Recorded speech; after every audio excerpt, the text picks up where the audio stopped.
My family called me the useless sister right to my face and warned me not to embarrass them in front of my sister's wealthy new fiancé. I swallowed the insult just like I had swallowed the fact that I had been secretly paying their bills for years. But when that brilliant tech CEO finally walked through the door and saw me sitting at the table, his smug face drained of all color, he pulled me aside and whispered, "Why are you here?" He did not know me as the boring sister.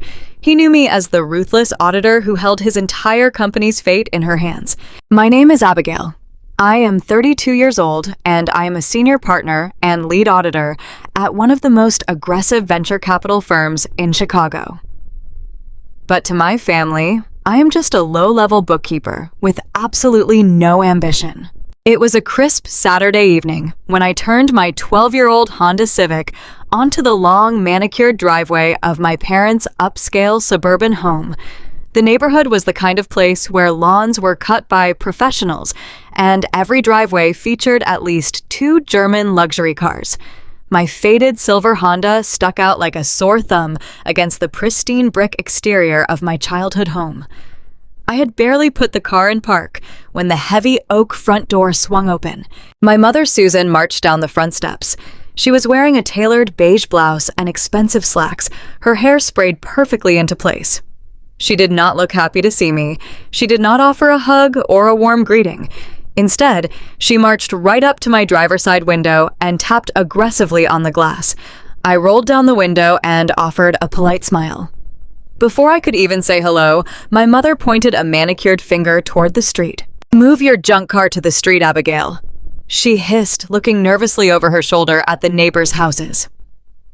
"Preston is going to be here any minute, and the last thing we need is for him to pull up and see this metal eyesore ruining the front of our house." What will the neighbors think? What will Preston think? Just park it around the corner where nobody can see it. I gripped the steering wheel tightly. My hands were perfectly manicured, though I always wore clear polish around them to avoid looking too successful. I took a slow, deep breath, forcing down the immediate wave of anger that threatened to rise in my chest. "Of course, Mom," I said quietly. "I will move it right now." I put the car in reverse and backed slowly down the long driveway, parking a full block away, just to ensure my mother felt secure in her pristine image. As I walked the long block back to the house in the chilly evening air, I let out a heavy sigh. The irony of the situation was so thick, it was almost suffocating. My mother was standing on the front porch of a massive, beautiful estate, terrified that my old car would ruin her image of wealth and stability. What she did not tell the neighbors, and what she certainly would not be telling Preston tonight, was that she and my father did not actually own that image anymore. I did. 5 years ago, my father, Richard, had called me in the middle of the night. He was weeping. He told me that his business investments had failed, his pension was depleted, and the bank was preparing to foreclose on the family home. He told me they were going to be out on the street. I was 27 at the time, already rising rapidly through the ranks of the financial world, though they never paid enough attention to my career to realize it. When my father begged me for help, I did what any loyal daughter would do. I stepped in to save them. Since that night, 5 years ago, I had been wiring my parents exactly $4,000 on the first of every single month. 60 months. $240,000 in total. That money paid their mortgage, covered their property taxes, and kept the lights on in that beautiful brick house. I easily could have driven up to their house in a brand new Porsche.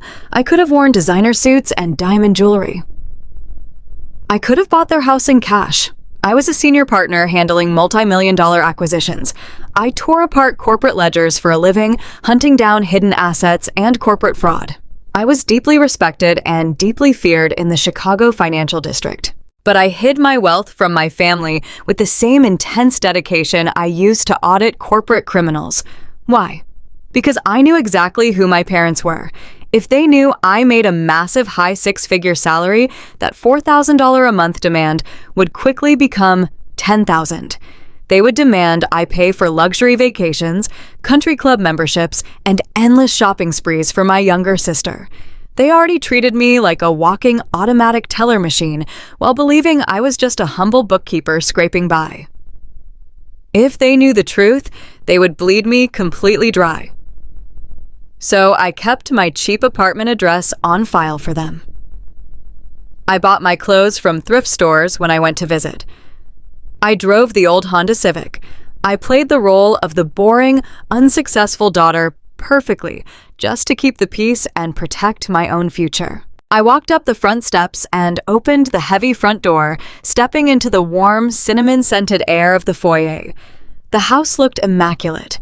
Crystal vases were polished, the hardwood floors gleamed, and expensive catering trays were already being arranged in the dining room. I walked into the formal living room and found my father, Richard, standing by the fireplace. He was wearing a sharp sports coat, holding a glass of expensive red wine. Sitting on the plush white sofa was my younger sister, Brittany. Brittany was 30 years old and the undeniable golden child of the family. She had my mother's bright blonde hair and a smile that had gotten her out of trouble her entire life. While I was working 80-hour weeks to build my career and pay our parents' mortgage, Brittany was traveling through Europe on our parents' credit cards, trying to find her true passion. She had never held a steady job, but in our family, Brittany was royalty. She looked up from her phone as I walked into the room. She was wearing a stunning silk dress, and resting heavily on her left hand was a massive glittering diamond engagement ring. "Oh, you made it," Brittany said, offering a tight, obligatory smile that did not reach her eyes. "You look very comfortable, Abigail." I looked down at my simple black slacks and plain beige sweater. "It is good to see you too, Brittany. Congratulations on the engagement. The ring is beautiful. It is flawless." She corrected me quickly, holding her hand up to the light so the diamond flashed. "Preston had it custom designed in New York. He only accepts the absolute best. You will see what I mean when you meet him. He is a visionary." My father took a sip of his wine and looked at me sternly. He did not ask how my drive was. He did not ask how I was doing. "Abigail, listen to me closely." Richard said, his voice dropping into that authoritative tone he reserved exclusively for lecturing me. "Tonight is incredibly important. Preston is not like the men you are used to dealing with. He is a brilliant tech chief executive officer. His startup is about to be acquired for tens of millions of dollars. He operates on a completely different level." I nodded slowly, keeping my face perfectly blank. "I am sure he is very impressive, Dad. I need you to understand the stakes tonight." Richard continued stepping closer to me. "Preston comes from a world of high society and extreme success. Brittany has told him that you work in an office doing data entry and bookkeeping. We want to keep the conversation focused on his achievements and Brittany's wedding plans. We do not want to bore him with talk about your little spreadsheets. Try to keep up with the conversation if you can, but if you do not understand what he is talking about, just stay quiet. Do not ask stupid questions." I felt my fingernails dig into the palms of my hands. My father, a man whose literal roof was currently being paid for by my little spreadsheets, was standing in his living room telling me I was too stupid to speak to a tech founder. He had absolutely no idea that I spent my entire week tearing apart tech founders, just like Preston exposing their inflated revenue metrics and crushing their overvalued companies in the boardroom. "I understand, Dad," I said softly, swallowing my pride. "I will not get in the way." Just then, the kitchen doors swung open, and my mother walked into the living room carrying a silver platter of roasted potatoes and asparagus. She set the heavy tray down on the dining table and wiped her hands on her immaculate apron.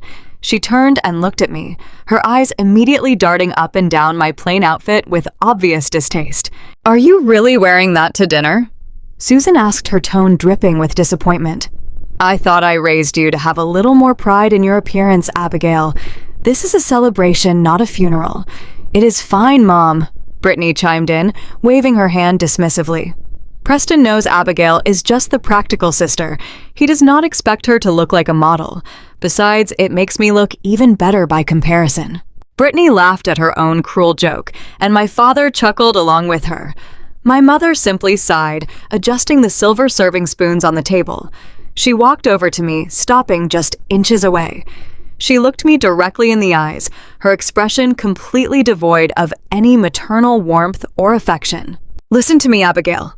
Susan said, her voice dropping to a harsh whisper. Brittany finally found a man who can give her the life she deserves. Preston is a wealthy, respected, and incredibly powerful man. He is going to take care of her forever. I have spent all week preparing this house so that he knows he is marrying into a respectable, successful family. I looked at her thinking about the $4,000 I had just wired into her bank account 3 days ago to prevent the bank from sending a foreclosure notice. I thought about the sheer volume of lies she was spinning to impress this stranger. "I know, Mom," I said calmly. "The house looks beautiful. You did a great job." Susan did not soften. She leaned in closer. "Tonight is about Brittany. I do not want you talking about your struggles. I do not want you complaining about your boring job. I just want you to sit there, smile, pass the potatoes, and please do not embarrass us with your lack of ambition. Do you understand me?" I looked at my mother, then at my father, who was admiring his expensive wine, and finally at my sister, who was admiring her massive diamond ring. They were a perfect portrait of a wealthy, successful American family, and it was entirely funded by my silent sacrifice. They genuinely believed I was a pathetic, ambitionless loser who was lucky just to be invited to the dinner table. I took a deep breath. I pushed down the urge to scream the truth at them. I pushed down the urge to pull up my bank app and show them the millions of dollars in my investment accounts. I chose peace over conflict, just as I always did. I chose to play the role of the useless scapegoat because it was easier than fighting a war I could not win with emotions alone. "I understand perfectly, Mom," I said, my voice completely steady. "I will just smile and pass the potatoes. I promise I will not embarrass you." Susan gave a sharp, satisfied nod. "Good. Now go to the kitchen and bring out the salad bowls. He should be arriving any minute." I turned and walked toward the kitchen, leaving them to their arrogant delusions. I did not know it yet, but my promise not to embarrass them was about to be broken in the most spectacular way imaginable. Because while my family thought I was a useless burden, the man ringing the doorbell was about to recognize me as his worst nightmare. The doorbell echoed through the large house. My mother froze in the middle of arranging a tray of appetizers. She patted her perfectly styled hair and rushed toward the foyer with the frantic energy of a starstruck teenager. My father quickly buttoned his tailored jacket and followed close behind. Brittany practically shoved past me, her heavy diamond ring catching the light as she hurried to greet her future husband. I stayed behind in the kitchen, deliberately taking my time as I tossed the spring greens. Through the gap in the French doors, I watched the spectacle unfold. The heavy oak door swung open, and Preston walked into the warm glow of the chandelier. He was exactly the kind of man who belonged on the cover of a startup magazine. He had that deliberately messy hair that cost $200 to style. He wore a sharp, custom-fitted Italian suit that hugged his shoulders perfectly, but it was the watch that caught my analytical eye. A heavy, solid gold Rolex. He made sure to flash it as he handed my father an expensive bottle of vintage wine. He moved with a practiced, effortless arrogance, soaking up my family's adoration as if it were his absolute birthright. "Oh, Preston, it is so wonderful to finally have you in our home," my mother cooed, taking his coat as if she were a coat check attendant at a luxury hotel. "The pleasure is entirely mine, Susan," Preston replied, his voice rich and smooth. "You have a beautiful home. It really shows your incredible taste." My parents beamed. They led him into the formal living room like he was visiting royalty. I picked up the large wooden salad bowl and quietly followed them, blending into the background. I had spent my entire life perfecting the art of being invisible in this house. Tonight was no different.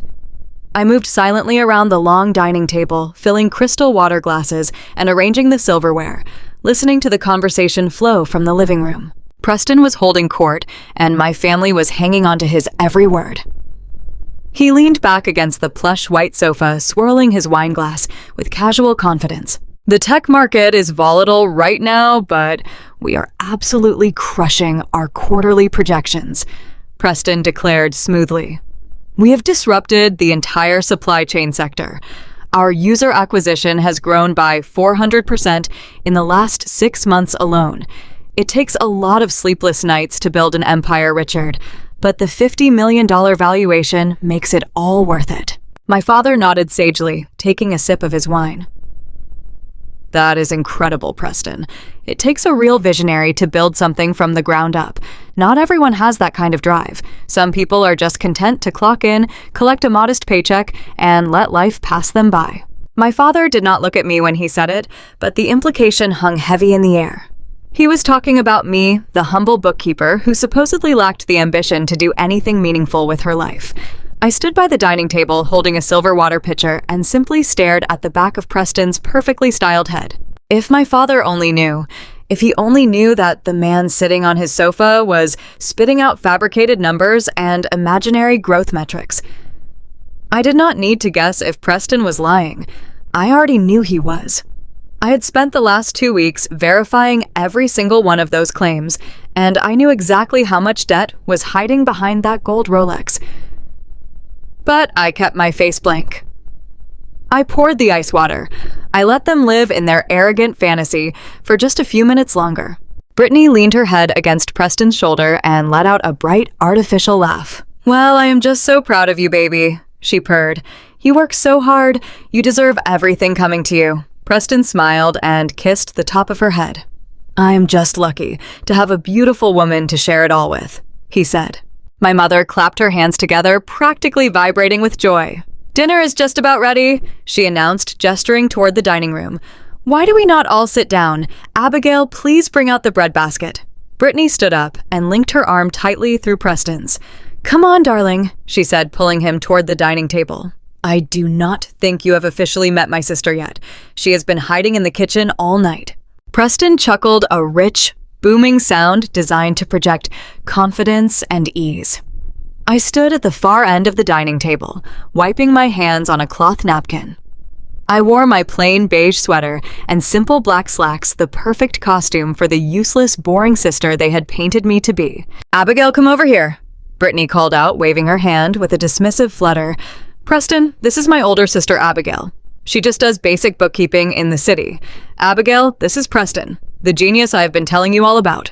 Preston turned around to face me. He had a brilliant rehearsed smile plastered across his face, ready to charm the dull, unimpressive sibling he had heard so much about.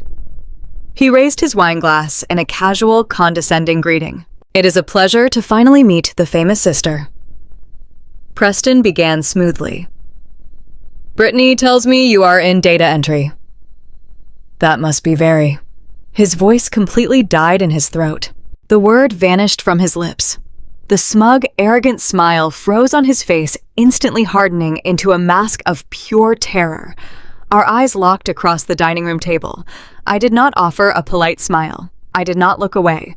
I stood perfectly still, resting my hands on the back of a mahogany dining chair, and stared at him with the exact same cold, analytical gaze I used to dismantle corporate criminals in the boardroom. I watched the cognitive dissonance hit him like a physical blow to the chest. The transition was so violent, so completely immediate, that the entire atmosphere in the room shifted. His perfectly tanned skin went pale, draining to the color of spoiled milk in a matter of seconds. His mouth opened slightly, but no sound came out. His eyes darted frantically across my face, searching for some sign that this was a mistake, a hallucination, a cruel joke. He blinked rapidly, his breathing suddenly shallow and erratic. "Preston?" Brittany asked, her brow furrowing in confusion. "Honey, are you okay?" Preston could not answer her. He could not even look at her. His brain was violently misfiring, trying to reconcile the narrative of the pathetic, useless sister with the terrifying reality of the woman standing right in front of him. His fingers simply gave up. The muscles in his hand went completely slack. The expensive crystal wine glass slipped from his grip. It fell through the air and hit the pristine hardwood floor with a deafening crash. The glass exploded into hundreds of jagged pieces. Dark red wine splattered across the polished wood and soaked violently into my mother's precious antique rug. Total chaos erupted in the dining room. "Oh my goodness!" my mother shrieked, rushing forward with her hands flying to her face. Brittany dropped to her knees right in the middle of the mess, completely ignoring the ruined antique rug. "Preston, baby, are you hurt?" she cried out frantically, grabbing a cloth napkin and dabbing at the hem of his expensive trousers, where a few drops of wine had landed. Did the glass cut you? My father rushed toward the kitchen, barking loud orders about finding club soda and thick towels.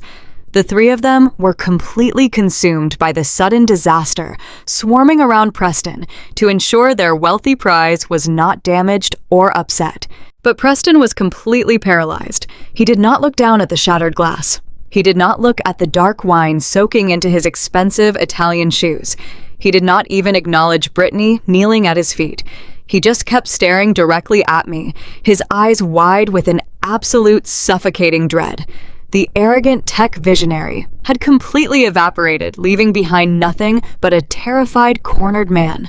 I did not react to the chaos. I calmly stepped around the spreading puddle of wine, picked up a clean towel from the side credenza, and walked deliberately toward the kitchen to fetch the stain remover. I pushed through the heavy, wooden swinging doors, letting them close behind me to block out my mother's frantic apologies. I had barely taken 3 steps down the narrow hallway leading to the pantry when the kitchen doors burst open again. A heavy hand grabbed my arm. It was Preston. He had abandoned his fawning fiancé and the shattered glass, sprinting after me the second I was out of sight. He shoved me roughly against the floral wallpaper of the hallway, his face just inches from mine. He smelled like fear sweat and expensive scotch. He looked completely unhinged. "What are you doing here?" He hissed, his voice trembling with a frantic, desperate energy. His grip on my arm was tight, bruising. "Are you spying on me? Did you follow me to this house? Answer me." I looked down at his trembling hand gripping my arm, then calmly raised my eyes to meet his terrified stare. I did not flinch. I did not pull away. "You are hurting my arm, Preston." I said, my voice barely above a whisper, entirely stripped of any emotion. "I highly suggest you let go." He swallowed hard, his Adam's apple bobbing nervously. He slowly released his grip, taking a half step back, though his eyes never left my face. He was not looking at Brittany's boring, useless older sister. He was looking at the woman who had spent 6 grueling hours interrogating him in a glass-walled conference room just last Tuesday. He was looking at the relentless senior auditor from the venture capital firm that was supposedly acquiring his company. He knew exactly who I was. And he knew, with terrifying certainty, that I possessed the power to approve his massive $50 million buyout or completely destroy his entire life with a single signature. I smoothed the sleeve of my cheap beige sweater and offered him a slow, chilling smile. "I am not spying on you, Preston," I replied softly. "I live here. This is my family. Now I suggest you go back in there and smile for my mother. We have a lot of numbers to discuss on Monday." I turned and walked away, leaving him standing in the hallway, completely trapped in a nightmare he could not wake up from. The moment the kitchen door swung shut behind me, the polished veneer of the brilliant chief executive officer melted away completely. Preston was no longer the charming, untouchable future son-in-law my parents had been fawning over just moments before. The heavy oak door had barely settled into its frame when his entire demeanor violently shifted. He stepped into my personal space, towering over me, using his physical size to try and force a submission he could not win intellectually. His breathing was heavy, ragged. The smell of expensive cologne and spilled red wine suddenly felt suffocating in the narrow, dimly lit corridor. He looked wildly around us, making sure the hallway was entirely empty, verifying that my parents and my sister were still thoroughly distracted by the shattered crystal and stained rug in the dining room. When he was absolutely certain no one could hear us, he leaned down.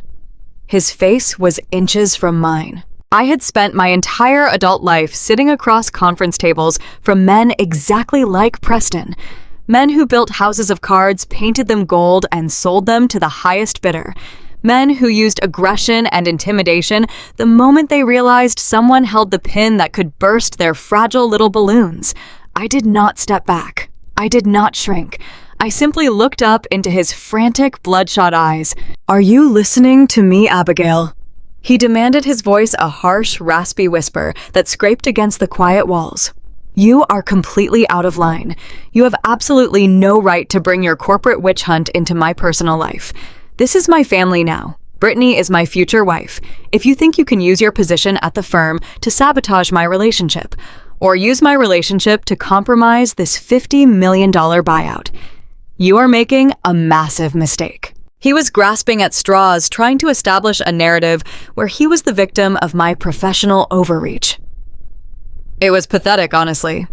He raised a finger, pointing it directly at my face, a desperate attempt to regain control. Do not mix family and business. He sneered, a desperate warning wrapped in a threat. You stay in your lane, Abigail. You approve that audit, you push the paperwork through by Friday, and you keep your mouth completely shut. If you try to ruin this for me, I swear to God, I will make sure your partners know you are acting on a personal vendetta. I will ruin your career before you can even try to ruin mine. I let him finish. I let him expend all that frantic, nervous energy, watching a single bead of sweat form at his temple and roll down the side of his perfectly angled jaw. Then I slowly reached up and pushed his pointing finger away from my face. My movements were deliberately slow, entirely devoid of the fear he was desperately trying to provoke. I only care about the math, Preston, I said softly, my voice steady and cold as ice. And your math is not adding up. His jaw clamped shut. The remaining color drained from his face all over again. He stared at me, searching for any sign of hesitation, any crack in my armor, but he found absolutely nothing. I was a senior partner for a reason. I did not negotiate with fraudsters, and I certainly did not back down from bullies in tailored suits. Without another word, I turned away from him and walked back toward the dining room. I pushed through the heavy wooden doors and calmly re-entered the space, picking up the silver water pitcher as if nothing had happened. Preston followed a few seconds later, but the man who walked back into that dining room was no longer just a cornered animal. He had realized that he could not intimidate me into silence, which meant he needed a new strategy. He needed to discredit me. He needed to make me the villain before I had the chance to expose him for what he truly was. My mother was still on her hands and knees, scrubbing at the dark wine stain on the antique rug with a thick white towel. My father was sweeping up the larger pieces of broken glass into a dustpan. Brittany was hovering near the table, wringing her hands together in dramatic distress. Preston walked over to a dining chair and slowly lowered himself into it. He rested his elbows on the table and buried his face in his hands, letting out a long, shuddering sigh. It was a masterful performance. He looked exactly like a man who had just been deeply traumatized. Preston, baby, what is wrong? Brittany cried, rushing over to him and placing a manicured hand on his shoulder. Are you feeling ill? Do you need a glass of water? Preston kept his face buried in his hands for a few more seconds, milking the tension in the room for all it was worth. Slowly, he lowered his hands and looked up at Brittany with an expression of profound discomfort. He glanced nervously in my direction, then looked back at his fiancé. Brittany, I really do not want to cause trouble on my first night meeting your family. He began, his voice thick with perfectly manufactured hesitation. I know how important tonight is to your parents, and I respect them far too much to create a scene, but I cannot sit here and pretend that everything is okay. My mother stopped scrubbing the rug. She slowly stood up, the stained towel clutched in her hands, her eyes wide with concern. Preston? What happened? She asked gently. Please, you are family now? You can tell us anything. Preston let out another heavy sigh, shaking his head sadly. It is Abigail, he said, keeping his voice low and solemn. When I went out to the hallway to catch my breath, after dropping the glass, she cornered me. I stopped pouring water. I placed the silver pitcher firmly on the table and turned to look at him. I knew exactly what he was doing, and the sheer audacity of his lie was almost impressive. Brittany stiffened, pulling her hand away from his shoulder. What do you mean she cornered you? She asked, her voice sharpening. She followed me into the hall and pressed herself against me. Preston said, looking down at the table as if he were deeply ashamed to even speak the words. She touched my chest. She made very inappropriate comments about my wealth and my position. She whispered that she could show me a much better time than a spoiled, unemployed girl like you. She told me she has always wanted a man who knows how to take control. The dining room went completely, devastatingly silent. The only sound was the ticking of the grandfather clock in the corner. For a fraction of a second, I almost laughed out loud. The lie was so utterly ridiculous, so fundamentally absurd, that I genuinely expected my family to immediately call his bluff. I expected them to look at my plain beige sweater, my practical black slacks, my absolute lack of interest in romantic drama, and tell this stranger that he was out of his mind. I expected them to realize that the boring, introverted bookkeeper they had mocked all evening would never in a million years aggressively throw herself at a man in a hallway. But I had underestimated just how deeply my family despised me, and how desperately they wanted to believe the worst about me. Brittany let out a piercing, hysterical shriek. She spun around and glared at me, her face twisting into an ugly mask of pure hatred. "How could you?" She screamed, her voice echoing off the high ceilings. "How could you do this to me, you disgusting, pathetic loser?" "Brittany, he is lying," I said calmly, keeping my posture completely relaxed. "I did not touch him.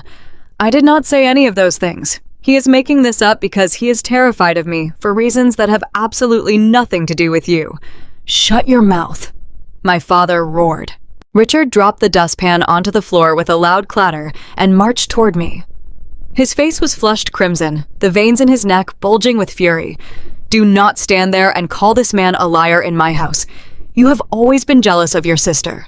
You have always resented the fact that she is beautiful, that she is vibrant, that people actually want to be around her. But to throw yourself at her fiancé like a cheap tramp. You disgust me." I stared at my father, the man whose mortgage I had paid for 60 consecutive months. I stared at the walls of the house that my hard-earned money was keeping out of foreclosure. I felt a cold, hollow sensation open up in my chest. "Dad, use your brain for 1 second," I said, my voice rising just enough to cut through the shouting. "Do you honestly believe I would hit on him? I do not even like him. He is a fraud. He is putting on a show to distract you from the truth." My mother stepped forward, pointing a trembling finger directly at my face. "You are the fraud, Abigail." She spat, her voice trembling with absolute venom. "We tried to include you. We tried to make you feel like part of this family tonight, and this is how you repay us. You cannot stand the fact that Brittany is marrying a brilliant, successful man while you are sitting in a depressing apartment crunching numbers for pennies. You are a bitter, lonely spinster, and you are trying to destroy your sister's happiness because you know you will never have any of your own." The words hit me like a physical blow, not because they were true, but because they revealed exactly how my mother truly saw me. To her, I was not the savior who rescued them from bankruptcy. I was just the bitter spinster, the pathetic cash cow. I looked at Preston. He was sitting at the table with his hands folded neatly in his lap. He was no longer playing the traumatized victim. He was watching me with a smug, victorious little smirk. He thought he had won. He thought he had successfully neutralized the threat by turning my entire family against me, assuming that the emotional devastation of being thrown out by my own parents would break me down and force me to submit. He had no idea that he had just freed me from the only thing holding me back, my misplaced loyalty. As I stood there absorbing the vicious insults hurled by the people I had sacrificed my entire youth to protect, the $4,000 a month flashed in my mind. The cheap canned soup, the worn-out shoes, the endless overtime hours. I realized in that exact moment that no amount of money, no amount of sacrifice, and no amount of quiet obedience would ever make them love me. They would always choose the glittering illusion of wealth over the quiet reality of my devotion. "Get out of my house!" my father bellowed, pointing a rigid arm toward the front door. "Get out right now, Abigail, and do not bother coming back. You are done here. You are no longer welcome in this family." I did not cry. I did not beg for them to listen to me. I did not try to convince them of my innocence. I simply looked at my father, took a slow, deep breath, and nodded my head. "I understand, Dad," I said quietly, my voice completely devoid of the warmth I had carried into this house an hour ago. I will leave." I turned and walked toward the foyer. I did not look back at my screaming sister. I did not look back at my glaring mother. And I did not look back at the fraudulent tech chief executive officer who thought he had just played a brilliant game of chess. I opened the heavy oak front door and stepped out into the crisp, cool night air. I walked the long block down the manicured street to where my faded 12-year-old Honda Civic was parked in the shadows. I unlocked the door, slid into the driver's seat, and put my hands on the cold steering wheel. They wanted me gone. They wanted me out of their lives. They had thrown me away like garbage to protect a man they had known for less than 6 months. I started the engine and pulled away from the curb. My heart was not broken anymore. It was beating with a steady, terrifying rhythm. Preston thought he had won the war by turning my family against me. What he failed to realize was that by severing my emotional ties to my parents, he had just removed the only reason I had left to show him any mercy. The audit was no longer just business. It was personal, and I was going to tear his entire world to the ground. The Chicago skyline was hidden behind a thick wall of gray fog on Monday morning. Rain battered the floor-to-ceiling windows of my corner office on the 42nd floor. It was a bleak and miserable day outside, which perfectly matched the cold, hollow ache sitting heavy in my chest. I had not slept since my father pointed his finger at the door and banished me from my own childhood home. All day Sunday, I had paced the floors of my apartment, letting the sheer injustice of my family burn through my veins. They had chosen a man they had known for a matter of months over the daughter who had quietly kept a roof over their heads for 5 years. They had called me a bitter spinster. They had called me useless. But as I sat down in my ergonomic leather chair and pressed the power button on my dual monitors, the emotional devastation began to recede. It was replaced by a familiar clinical absolute focus. In my parents' suburban living room, I was nothing but a convenient punching bag. But here, surrounded by the hum of the financial district, I was an apex predator. And I had a job to do. I pulled up the encrypted corporate server and navigated to the active acquisitions folder. My firm was preparing a massive $50 million venture capital buyout of a logistics software startup called Horizon Tech. For the past week, I had been running a standard preliminary evaluation on the company, ensuring their baseline numbers met our investment criteria before we committed our capital. Now the preliminary phase was over. I opened the master dossier for Horizon Tech, cracked my knuckles, and prepared to dismantle Preston down to the very last decimal. In the world of forensic accounting, you learn very quickly that numbers never lie, but the people who type them absolutely do. I started with his user acquisition metrics. Preston had proudly boasted in my parents' living room that his user base had grown by 400% in just 6 months. On paper, his charts looked like a perfect, aggressive upward curve, the exact kind of hockey stick growth that makes venture capitalists start salivating and throwing blank checks across the table. But perfection is always the first red flag. Real businesses have fluctuations. Real businesses have seasonal dips, churn rates, and delayed payments. Preston's ledgers were far too smooth. I dove directly into the raw server logs and cross-referenced the new user accounts against the billing addresses. It took me less than an hour to find the first loose thread. A massive block of his newly acquired enterprise clients were registered to a series of commercial post office boxes in Delaware and Wyoming. I ran the corporate registry for those specific clients. They were all shell companies, newly formed limited liability companies, with no digital footprint, no actual employees, and no physical storefronts. My fingers flew across the keyboard as the adrenaline began to sharpen my mind. I pulled the internet protocol addresses associated with these supposed massive corporate clients who were supposedly buying premium software licenses from Horizon Tech. The addresses all routed back to a cheap outsourced server farm in Eastern Europe. Preston did not have a booming software company. He was buying thousands of fake accounts from a bot farm, generating imaginary traffic to make it look like his logistics platform was the next big thing. But fake traffic does not put actual cash into a bank account. A venture capital firm like mine demands to see verified revenue before we buy a company. So where was his cash coming from? How was he showing millions of dollars in actual verified bank deposits on his balance sheets? I opened his cash flow statements and began tracing the money backward. I tracked the inbound wire transfers from his supposed top-tier clients. This is where his true arrogance really began to shine through. Preston was executing a classic round-tripping scheme. He was taking the initial seed money he had raised from early, naive angel investors, routing that cash through his offshore shell companies in the Cayman Islands, and then paying that exact same money back to his own company under the disguise of software licensing fees. He was essentially taking $1 out of his left pocket, passing it behind his back, putting it into his right pocket, and declaring to the world that he had just earned a brand new dollar in revenue. It was a sophisticated, desperate Ponzi scheme. He was burning through his investors' actual cash to fabricate fake revenue, hoping to God he could trick my firm into buying him out for $50 million before his entire house of cards collapsed. I sat back in my chair staring at the glowing screens. The sheer audacity of his fraud was staggering. He was not a visionary tech genius. He was a con artist wearing a tailored Italian suit. But I was not done. I needed to see exactly how fast he was bleeding this stolen money. I accessed his corporate expense accounts and began a line-by-line audit of his general ledger. The deeper I dug, the more my blood turned to ice. Preston was treating his corporate operating account like a personal piggy bank. I found thousands of dollars categorized as research and development that actually routed to luxury car dealerships.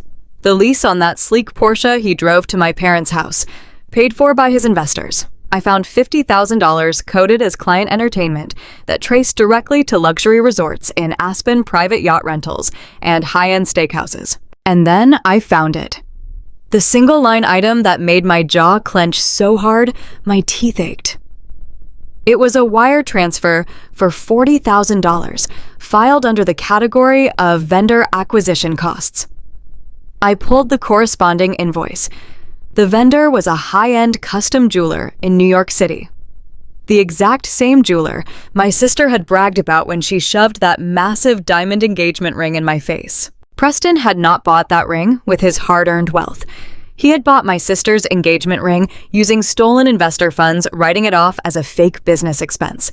He was entirely broke. His company was a hollow shell drowning in massive debt. He was living a multi-million-dollar lifestyle entirely on stolen time and borrowed money. I picked up my coffee mug, but the liquid had gone completely cold. I walked over to the floor-to-ceiling window and looked out at the rain-soaked city below. My parents had thrown me out of their house like garbage because they believed this man was a god. They had mocked my steady, honest career. They had begged me for survival money for 5 years, telling me they were on the brink of losing everything. And then they had bowed down to a charismatic criminal simply because he wore a Rolex and promised them a fantasy. The temptation to pick up the phone right then and there to call my father and completely obliterate his precious new son-in-law was incredibly strong. I wanted to hear the panic in Richard's voice. I wanted to hear Susan realize that the golden ticket she thought Brittany had won was actually a one-way trip to a federal prison.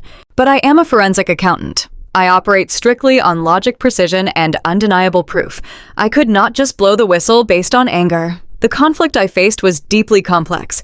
If I simply marched into my managing partner's office and declared Preston a fraud, it could look like a bitter, emotional reaction to a personal family dispute.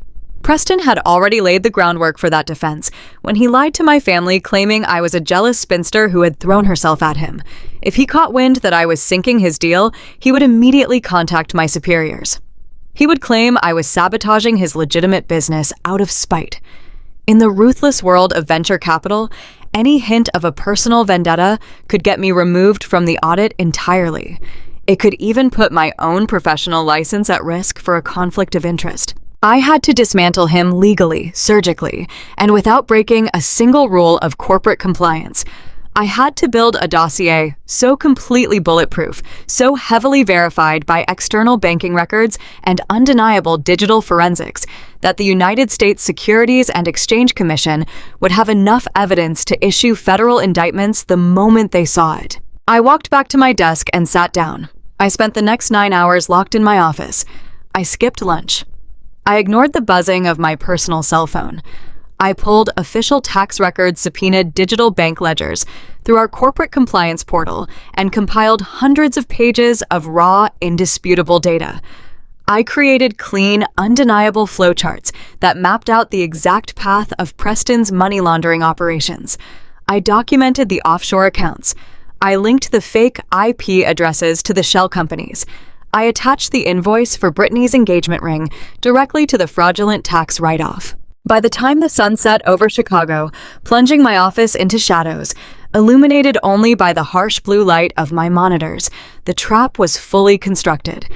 I printed the entire master file, 200 pages of absolute financial ruin. I placed the documents into a thick black leather binder and sealed it. This binder was not just the end of Horizon Tech. It was the end of Preston's freedom. But as I held that heavy binder in my hands, a new, much darker thought crept into my mind. Preston was stealing money from his early angel investors to keep his fake company afloat. Angel investors are typically wealthy individuals, friends, and sometimes easily manipulated family members who desperately want to be part of the next big tech boom. I opened the server one last time and navigated to the original capitalization tables. I needed to see exactly who Preston had conned into giving him the initial seed money to start this fraudulent empire. I needed to see the names of the victims whose cash he was burning to lease his cars and buy his jewelry. I clicked on the master shareholder list and began scrolling down the names of the private investors. My breath caught in my throat. My hand froze on the mouse. The cold, analytical detachment I had maintained all day instantly shattered, replaced by a wave of pure, unadulterated shock. I leaned closer to the monitor, reading the line item over and over again, praying my eyes were playing tricks on me. They were not. Right there, listed as a primary early investor who had contributed a massive lump sum cash injection into Preston's fraudulent holding company, was a name I knew far too well. It was a name that tied my professional investigation directly back to the very people who had insulted me, degraded me, and thrown me out into the cold night air just 48 hours ago. The blue glow of my dual monitors was the only light left on the entire 42nd floor. Outside the heavy glass windows, the Chicago skyline was wrapped in a relentless midnight rain, but inside my office, the silence was absolute. I sat perfectly still in my ergonomic chair. My eyes traced the cascading rows of data illuminating the screen. Forensic accounting is not just about crunching numbers. It is about understanding human behavior. It is about following the digital breadcrumbs that desperate, greedy people leave behind when they think nobody is watching. Preston thought he was a mastermind. He thought his tangled web of offshore accounts and fake user metrics would easily pass a preliminary venture capital review. But I was not a junior analyst. I was a senior partner and I was hunting. I had already dismantled his fake revenue streams. I knew his software company was a hollow shell, a sophisticated Ponzi scheme built on imaginary clients. But a fraud of that magnitude requires initial seed money. You cannot lease luxury office space, drive a Porsche, and buy thousands of fake bot accounts without hard currency to start the engine. I needed to know exactly who provided the initial capital that breathed life into Preston's lies. I needed to find the original angel investors who had funded the launch of Horizon Tech. I accessed the master capitalization tables, hidden deep within the encrypted files of his corporate server. I opened the ledger containing the initial private cash injections. Most of the early entries were exactly what I expected to see. Small, untraceable shell companies registered in Delaware and Wyoming, likely fronts for Preston moving his own borrowed credit around. But then my cursor stopped. It hovered over a single line item near the bottom of the ledger. The entry documented a massive direct wire transfer of $250,000. It was not routed through a shell company. It had not been washed through an offshore trust. It was a direct injection of clean, untethered cash originating from a standard Midwestern regional bank. I stared at the 9-digit routing number associated with the origin account. The air in my office suddenly grew incredibly thin. A strange metallic ringing started in my ears. I knew that specific sequence of numbers. I did not just recognize it vaguely from a previous audit. I knew it by heart. My fingers possessed the muscle memory of typing those exact 9 digits into my personal banking portal on the first day of every single month for the last 60 months. It was the routing number for my parents' primary joint checking account. My heart slammed against my ribs with such force that it physically hurt. I pushed my chair back from the desk, my mind desperately trying to reject the information glaring at me from the screen. It was impossible. It had to be a coincidence. It had to be a statistical anomaly. My parents were utterly bankrupt. That was the foundational reality of my entire adult life. I remembered the phone call vividly. 5 years ago, my father had called me weeping uncontrollably. He told me that his pension had been obliterated by a predatory investment fund. He told me the bank was preparing to foreclose on the family estate. My mother had sobbed in the background, telling me they were going to be out on the street with nothing but the clothes on their backs. They had begged me to save them. They had weaponized my love, telling me that my sister Brittany was too fragile, too anxious to handle the stress of poverty. They told me I was the strong one. I was the only one who could keep the family from drowning. I walked over to the floor-to-ceiling window and pressed my forehead against the cold glass. I forced myself to breathe. I'm an auditor. I do not deal in assumptions. I deal in absolute, undeniable proof. I returned to my desk, opened a new secure browser, and logged into my own personal banking portal. I pulled up my transaction history, filtering the data to show only the outgoing wire transfers from the past 5 years. The screen instantly populated with a long, depressing column of red numbers. Every single month, a wire transfer of $4,000 was sent directly to my father. I scrolled down, watching the red numbers stack up, feeling the heavy, suffocating weight of my stolen youth in every single line. $4,000 a month, 12 months a year, 5 brutal years, $240,000. I looked back at Preston's corporate ledger. The cash injection from my father was $250,000. The reality hit me with the devastating force of a physical blow. My parents were never bankrupt. They were never in danger of losing the house. They never had a depleted pension. They had manufactured a catastrophic financial crisis specifically to extort me. They knew I was fiercely loyal. They knew I would sacrifice everything to protect them.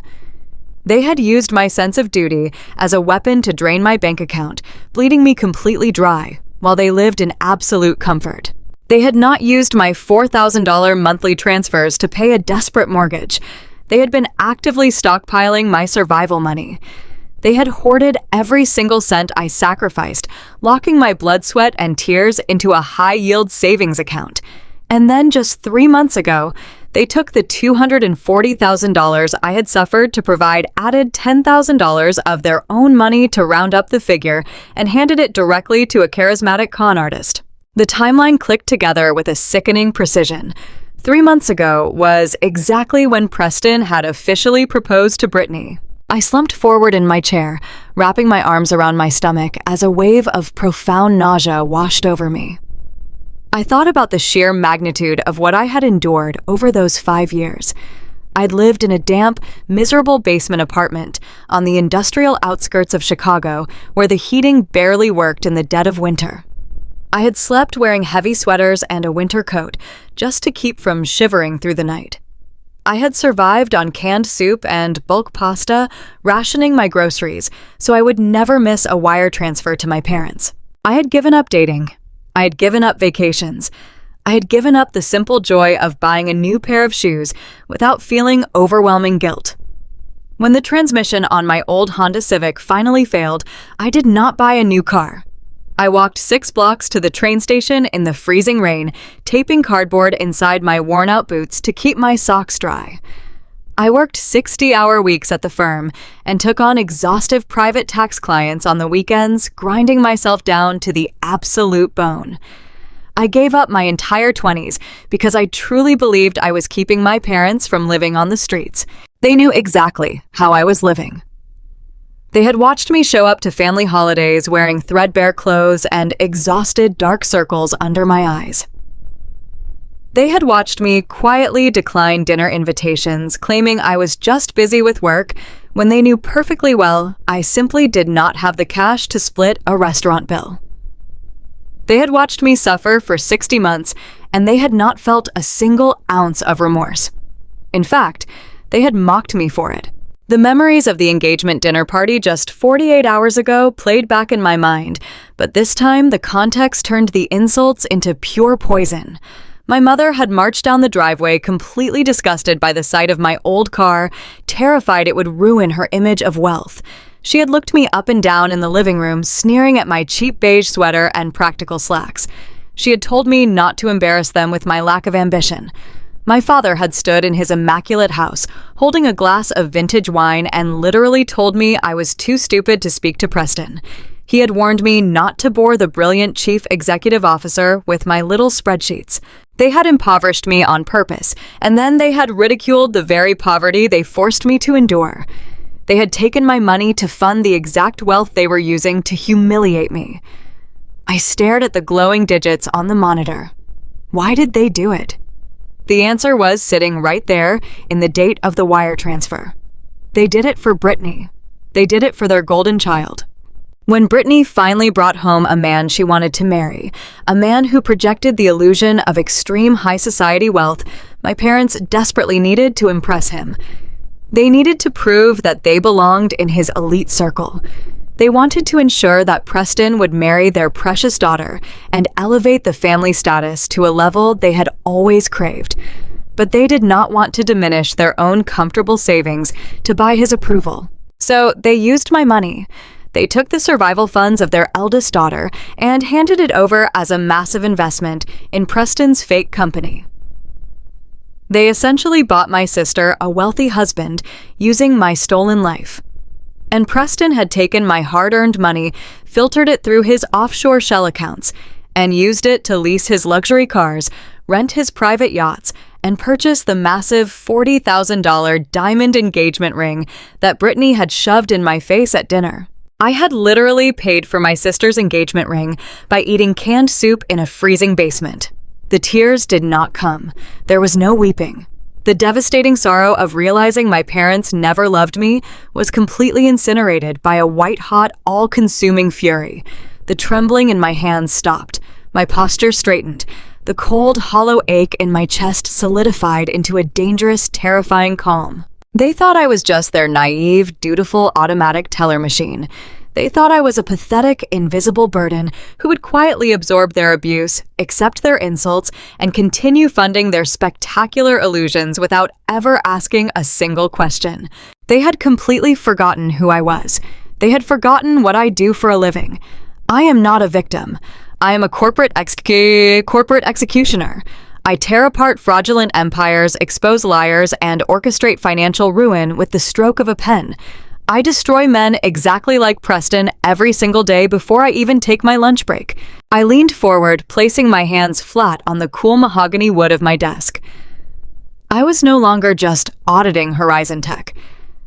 I was no longer just protecting my venture capital firm from a bad investment. The corporate protocol had vanished. This was an entirely personal war, and I was going to be the only casualty they never saw coming. I turned my attention back to the keyboard. I opened a fresh, secure database and began building a completely new dossier.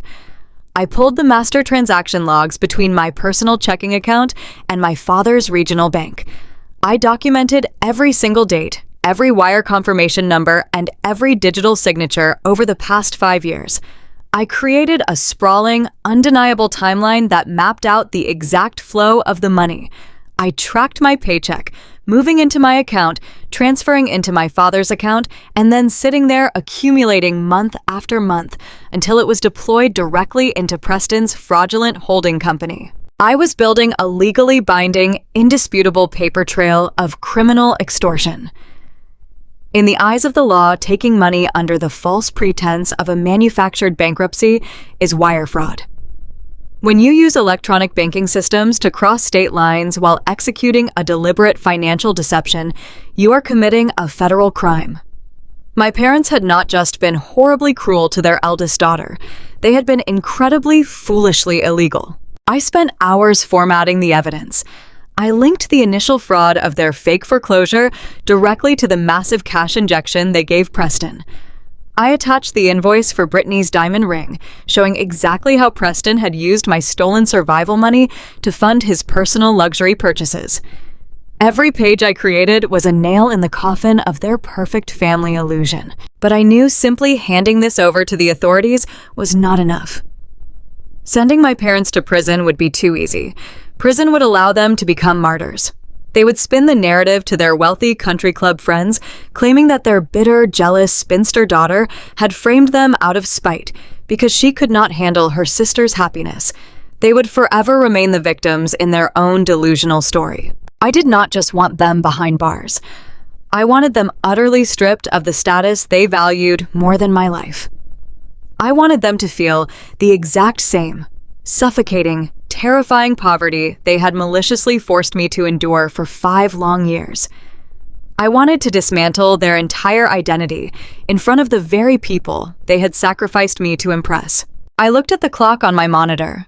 The sun was just beginning to rise over the city, casting a pale cold light across the glass of my corner office. I had the evidence of the stolen money. I had the proof of the double betrayal. Now I needed to know exactly how deep their financial desperation truly ran. I needed to find the ultimate leverage that would allow me to take everything they owned without breaking a single law. I opened a new search window and accessed the municipal property database. I was going to audit the family estate, and I was not going to stop until I found the weakness that would let me burn their house of cards completely to the ground. I did not go to sleep that night. I sat perfectly still in my ergonomic chair and watched the sun slowly rise over Lake Michigan. The pale morning light crept across the floor of my office, casting long, sharp shadows across the scattered financial documents on my desk. The initial shock of discovering my parents' stolen wealth had completely burned away during the early hours of the morning. What remained in my chest was a cold, clinical, and absolutely terrifying clarity. I had successfully unearthed the corporate structure they used to launder my survival money. I knew about the secret holding company and the luxury real estate, but a corporate ledger only tells half the story. I needed to understand their daily functioning reality. I needed to know exactly how much liquid cash they actually possessed, and more importantly, I needed to know their vulnerabilities. To achieve that level of insight, I needed someone whose reach extended far beyond my standard corporate compliance software.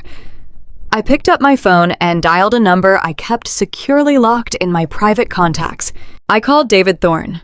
David was not your average private investigator who spent his days snapping photos of cheating spouses through motel windows.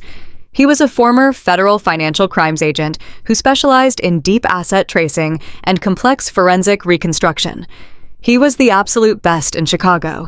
He was the man my venture capital firm quietly hired when we needed to unearth buried offshore accounts or locate hidden liabilities before we committed to a massive corporate acquisition. David answered on the second ring. I did not waste time with pleasantries.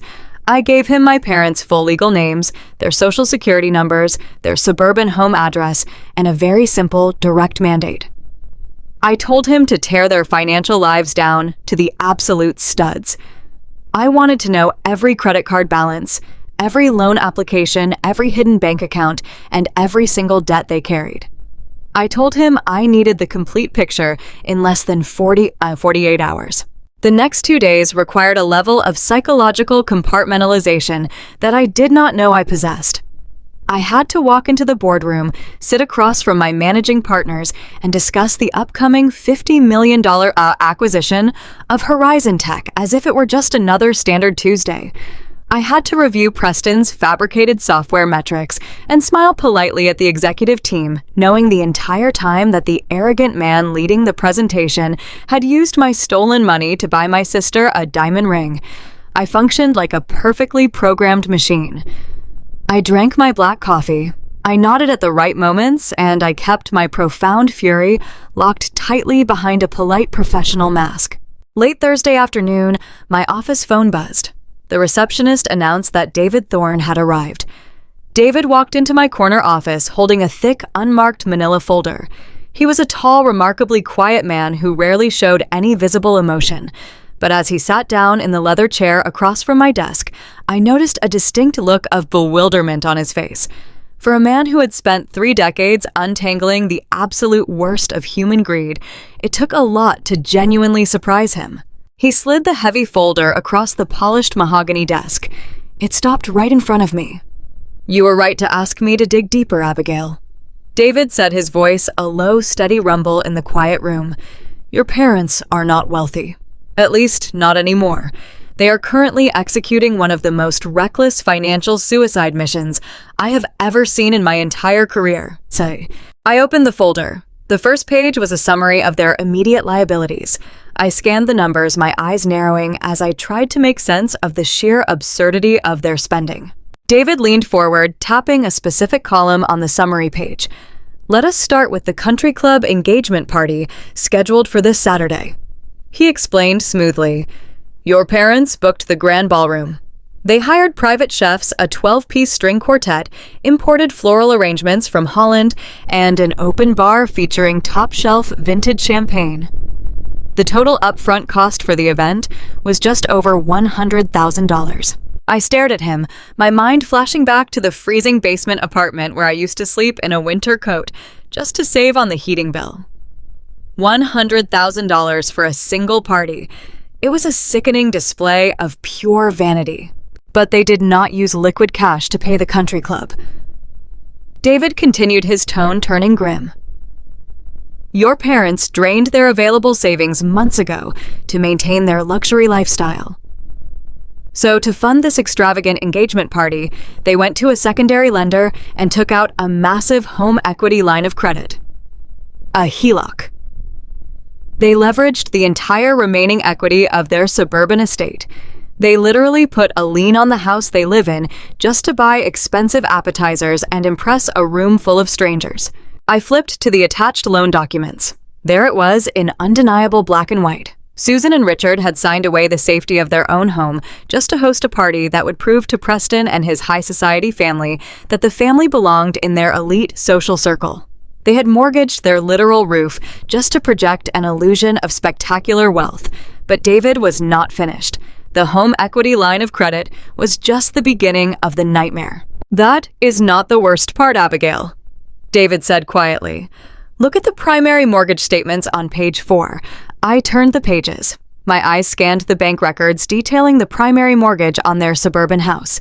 A sudden chilling realization washed over me as I looked at the payment history. The column for the last 6 months was completely empty. They defaulted. I whispered the words, feeling heavy and metallic in my mouth. "They have not paid their actual mortgage in half a year." David nodded slowly. "Exactly. 6 months ago, your parents deliberately stopped paying their primary mortgage. They stopped paying their property taxes. They completely drained their emergency reserves. They liquidated every single accessible asset they had left." "Why?" I asked, my voice barely audible. "Why would they intentionally trigger a massive default?" "Because they needed cash," David replied. "They needed a massive amount of liquid capital, and they needed it quickly. They gathered every single dollar they had stolen from you. Over the last 5 years, they added the money they saved by refusing to pay their mortgage, and they bundled it all together into a single, massive wire transfer." The pieces of the puzzle slammed into place with a violent, undeniable force. $250,000. I said, staring blankly at the wall. They defaulted on their home so they could gather the $250,000 to give to Preston. David confirmed it. They handed their entire existence over to that man. And because they have not made a single mortgage payment in over 180 days, the bank is no longer sending polite warning letters. The primary lender has officially initiated the pre-foreclosure process. The quiet notices have already been filed with the county. Within 30 days, your parents are going to receive a formal eviction notice. They are going to lose the house.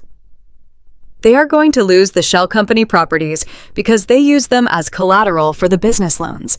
They are completely, utterly broke. I sat back in my chair, the heavy leather creaking loudly in the silent office. The sheer breathtaking arrogance of my parents was almost impossible to fully comprehend. They had not just stolen my money. They had effectively destroyed their own lives in a desperate, pathetic attempt to buy proximity to wealth.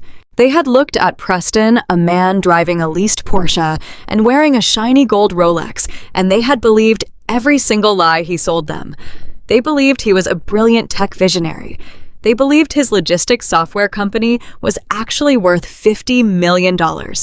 They were absolutely convinced that if they could just secure his marriage to Brittany, their financial future would be eternally guaranteed. They had bet the entire farm on Preston. They had sacrificed my youth, stolen my survival money, and secretly leveraged their own home, all because they believed Preston was their golden goose. They were entirely certain that the moment Preston finalized his massive venture capital buyout, he would rain millions of dollars down upon their heads. They thought Preston would effortlessly pay off their home equity line of credit rescue, their defaulted mortgage, and elevate them to the highest echelons of society. They threw their eldest daughter under the bus, mocked her poverty, and banished her from the family home because they firmly believed they had found a permanent replacement for my financial support. They no longer needed my pathetic $4,000 a month. They were about to be multimillionaires by association. I looked down at the massive stack of investigative documents. My parents were dancing on the edge of an absolute financial cliff, completely blinded by their own desperate greed. They thought they were playing a brilliant game of high-stakes chess. They thought they had successfully manipulated everyone around them to secure an untouchable future for their golden child. They had absolutely no idea that their entire existence currently rested in the palm of my hand. I looked up at David. The federal investigator was watching me closely, waiting to see how I would react to the news that my biological family was standing on the precipice of total ruin. He did not know about the history of abuse. He did not know about the 5 years I spent shivering in a basement. He only knew the math. "Thank you, David," I said smoothly, closing the thick manila folder and resting my hands on top of it. "Your work is impeccable as always. Send the final invoice to my personal accounting team." David stood up, buttoning his jacket. He offered a slight respectful nod. "Good luck, Abigail. Whatever you decide to do with this information, I suggest you do it quickly. The bank is not going to wait much longer before they lock the doors on that house." He turned and walked out of the office, leaving me completely alone with the devastating truth. I remained seated at my desk for a very long time. The rain continued to beat heavily against the glass windows, a relentless rhythm that mirrored the racing of my heart. I thought about my mother aggressively tapping on the window of my old car, demanding I hide it from the neighbors so I would not ruin her wealthy image. I thought about my father confidently holding a glass of expensive wine, lecturing me about how I was too stupid to understand high-level corporate finance. I thought about Brittany flashing a diamond ring that was essentially purchased with the stolen years of my life. They had bet everything they owned on Preston. They had staked their home, their reputation, and their entire future on the absolute certainty that his $50 million venture capital acquisition was a guaranteed, undeniable reality. But I was the lead auditor on that acquisition. I was the senior partner evaluating the integrity of Preston's company. I was the one who had spent the last 48 hours uncovering his offshore shell accounts, his fake user metrics, and his sophisticated money laundering schemes. I was the only person in the entire city of Chicago who possessed the ultimate authority to approve or deny the $50 million buyout. A slow, terrifying realization bloomed in my chest, spreading outward like a quiet fire. I did not just hold the kill switch for Preston's fraudulent software company. I held the absolute devastating kill switch for my parents' entire existence.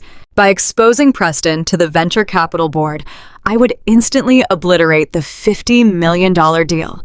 The moment that deal died, Preston would be exposed as a penniless fraud facing federal indictment. And the exact moment Preston fell, my parents' grand illusion would completely shatter. There would be no millionaire son-in-law to pay off their secret loans.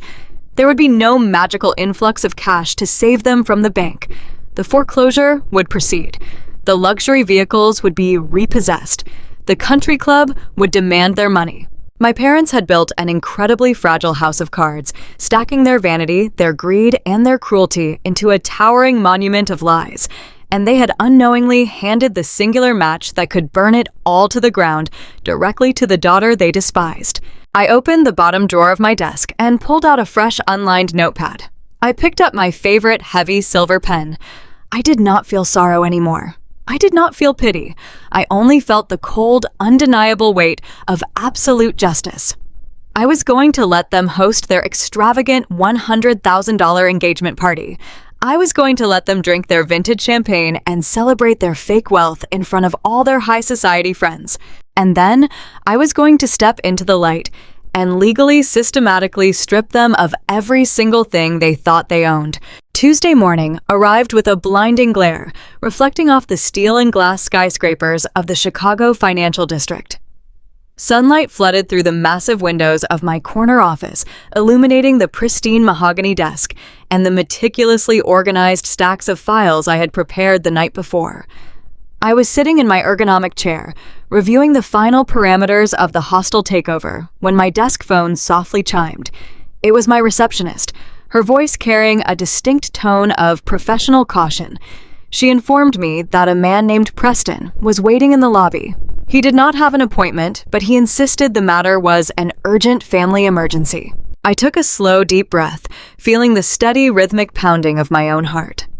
I told my receptionist to send him back. When my office door swung open, the man who walked inside was not the untouchable, arrogant tech visionary who had charmed my parents just 3 days ago. The pristine illusion was beginning to crack. His expensive Italian suit looked slightly wrinkled as if he had slept in it. The heavy gold Rolex on his wrist suddenly looked less like a symbol of power and more like a desperate anchor pulling him downward. He closed the heavy door behind him, making sure it latched securely, and then turned to face me. He forced a smile, but his eyes were darting nervously around my spacious office, taking in the expensive artwork, the massive conference table, and the undeniable reality of my actual corporate authority. He walked slowly toward my desk and took a seat in one of the plush visitor chairs without being invited. For a long moment, neither of us spoke. I simply looked at him, keeping my hands folded neatly in my lap, refusing to offer him the comfort of breaking the silence first. In the world of high stakes, corporate auditing the person who speaks first is usually the person who is bleeding. "Abigail, it is so good to see you again." Preston began, his voice dripping with an artificial, entirely hollow warmth. He leaned forward, resting his forearms on the edge of my desk, trying to project an air of mutual understanding. "I know we got off on the wrong foot this weekend. Tensions were high. Your family was stressed. I was surprised to see you. But now that the dust has settled, I think it is time we talk like adults. We are both professionals. We both understand how the real world operates." I did not blink. I did not nod. I simply waited for him to get to the point. He cleared his throat, clearly unnerved by my absolute lack of reaction. "Look, I know you have been digging into the Horizon Tech ledgers." He continued, dropping the volume of his voice to a conspiratorial whisper. "And I know you probably found some things that look a little unconventional, but you and I both know that every major startup inflates their preliminary metrics. It is just the cost of doing business in this sector. You project confidence, you secure the funding, and then you backfill the revenue once the capital clears. It is completely standard. It is wire fraud." I replied calmly, my voice slicing through his pathetic justifications. "You are running a Ponzi scheme, Preston. You are paying for bot traffic, faking corporate accounts, and laundering stolen seed money through offshore shells to manufacture imaginary revenue. There is absolutely nothing standard about $50 million built on thin air." A muscle feathered in his jaw. The fake smile vanished entirely. He reached into the inner pocket of his suit jacket, pulled out a silver pen, and grabbed a sticky note from the edge of my desk. He scribbled something down quickly, folded the small yellow square of paper in half, and slid it across the polished mahogany surface toward me. "I want you to look at that number." Preston said, his eyes narrowing into a cold, desperate stare. "If you approve this audit by Friday, if you push the paperwork through and validate the acquisition, that number goes directly into an untraceable offshore trust account in your name. 10% of the total buyout, Abigail. $5 million in clean, untethered cash. I looked down at the folded piece of paper. $5 million. It was a bribe of staggering proportions offered by a man who had absolutely nothing left to lose. He was sitting in a high-security corporate office, actively attempting to bribe a senior partner to facilitate federal fraud. It was so incredibly reckless that I almost pitied him. I slowly pushed the folded paper back across the desk, using my index finger. "I do not take bribes, Preston," I said softly. "And even if I did, you do not have $5 million to give me. You do not even have the money to pay for the leased Porsche you parked downstairs. Your entire existence is funded by the people you are currently extorting, including my parents." The mention of my parents made his expression darken. He snatched the sticky note off the desk, crumpled it into a tight ball, and shoved it back into his pocket. The last remnants of his charming facade burned away, leaving behind a vicious, cornered predator. "You think you are so untouchable sitting up here in this glass tower?" Preston sneered, his voice dropping into a vicious, guttural register. "You think you hold all the cards just because you read a few bank statements. But you have a massive blind spot, Abigail. You still care about what your precious family thinks of you." I remained perfectly still, watching him reach into his other pocket and pull out his smartphone. I wanted to do this the easy way. He continued, his thumbs flying across the glass screen. "I offered you a fortune to walk away cleanly, but since you want to play the righteous crusader, let us see how righteous you feel after you listen to this." He tapped the screen, turned the volume all the way up, and placed the phone flat on my desk. The audio was slightly muffled at first, clearly recorded from inside a pocket or a purse, but the voices were unmistakable. It was my mother and my father. They were talking in the kitchen of the family estate. I recognized the background noise, the faint humming of the refrigerator, the clinking of wine glasses. "We need to figure out how to get another $50,000 out of her before the wedding." My mother's voice echoed through my silent office. Susan sounded annoyed, calculating entirely stripped of the fake warmth she projected in public. The florist is demanding a deposit, and Preston's parents expect imported champagne. Just tell her the bank is threatening to take the cars. My father replied, his tone gruff and completely dismissive. Richard sounded bored, like he was discussing routine yard maintenance instead of bleeding his own daughter dry. Tell her we will not be able to drive to our medical appointments. She always falls for the medical excuses. She is just a pathetic cash cow. Susan laughed, a sharp, cruel sound that felt like a physical knife twisting directly into my ribs. I cannot believe she still buys this bankrupt routine. She is 32 years old, living in a miserable little basement, sending us her entire paycheck because she is desperate for us to love her. It is almost sad, really, but we have to keep stringing her along until the wedding is paid for. Once Brittany is officially married and Preston's money clears, we can finally cut the useless deadweight loose. We will never have to look at her depressing face again. Preston reached out and tapped the screen, stopping the audio playback. The sudden silence in my office was deafening. I sat there staring at the black screen of the smartphone. My chest felt hollowed out, scraped entirely clean. Hearing the truth on a bank ledger was one thing. Hearing the actual recorded voices of my own parents, laughing at my poverty, mocking my desperate desire for their love, and casually plotting to discard me the moment they secured a wealthier replacement was an entirely different kind of violence. They did not just steal from me, they utterly despised me. Preston leaned back in his chair, crossing his arms over his chest. A smug, triumphant smile spread across his face as he watched the realization wash over me. Your own mother accidentally pocket-dialed me on Sunday morning while she was gossiping with your father. Preston said, his tone dripping with toxic satisfaction. I saved the voicemail. I thought it might come in handy. And it turns out I was right. Your family thinks you are a joke, Abigail. You sacrificed your entire life for people who literally laugh at your misery behind your back. You have nobody. You have nothing but this job. I slowly lifted my eyes from the phone and looked at him. I did not shed a tear. I did not let my voice waver. I buried the emotional devastation deep inside a vault in my mind and slammed the heavy iron door shut. That was incredibly cruel, Preston, I said quietly. But it does not change the math. I am still failing your audit. His smug smile vanished. He leaned forward again, slamming his hands flat against my desk. If you fail my audit, I will destroy you. Preston hissed, his face flushing with absolute rage. I will not just release that audio to everyone you know to humiliate you. I will ruin your entire career. Do you really think I came into this meeting without an insurance policy? He reached into his briefcase and pulled out a stack of freshly printed papers, throwing them aggressively across my desk. I have friends in very high places, Abigail. Preston threatened, his voice rising in volume. Those papers contain a series of highly sophisticated, digitally altered internal emails. They completely fabricate a narrative showing that you have been secretly soliciting bribes from my company for months. They show that you have been embezzling corporate funds from your own venture capital firm and using my audit as a smokescreen to hide your stolen money. I looked down at the papers. They were very good forgeries. They utilized my exact corporate email signature, matching the internal routing protocols of my firm.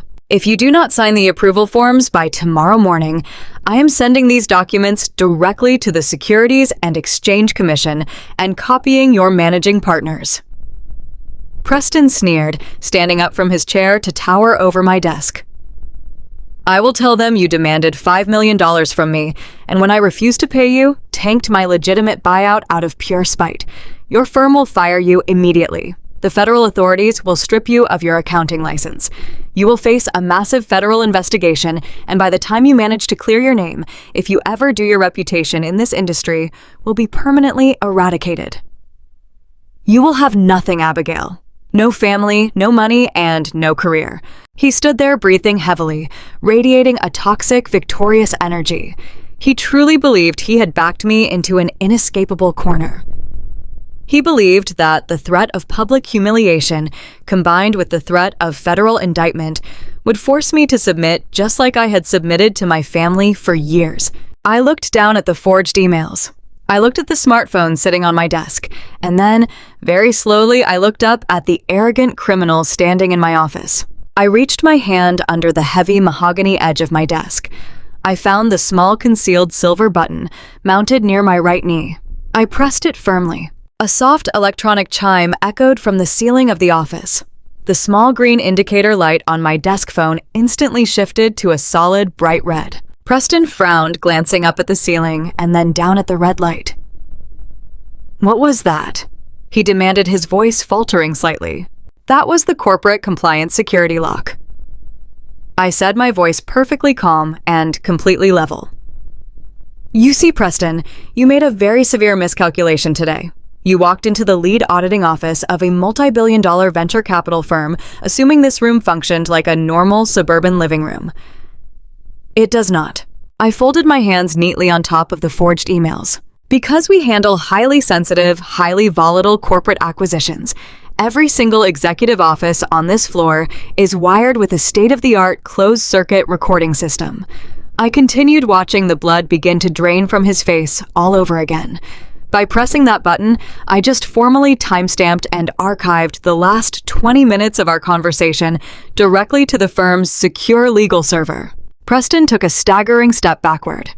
His mouth opened, but his vocal cords seemed to have completely failed him. You did not just try to bribe a senior partner with $5 million in offshore funds, I said, keeping my tone strictly professional. You explicitly detailed your intention to commit federal extortion. You admitted to utilizing forged corporate documents to frame a financial officer. And perhaps, most generously of all, you played a recorded audio file that officially proves my parents conspired to commit wire fraud by faking a bankruptcy to extort my wages. He was hyperventilating now. The sheer crushing reality of his massive tactical error was collapsing his entire world in real time. He had walked into my sanctuary and willingly handed me the murder weapons. I highly suggest you take your phone and leave my office, I whispered, staring directly into his terrified eyes. The compliance server automatically generates a transcript for our legal department at the end of every business day. You have approximately 6 hours before my managing partners read exactly what you just threatened to do to this firm. Preston did not say a single word. He snatched his smartphone off my desk with a violently shaking hand, nearly knocking over his own briefcase in the process. He turned and practically ran toward the heavy office door. He yanked it open and fled down the hallway, disappearing into the corporate lobby like a ghost fleeing the morning sun. I sat alone in the quiet office. The red recording light glowed steadily on my desk. I reached under the wood and pressed the button a second time, ending the archive file.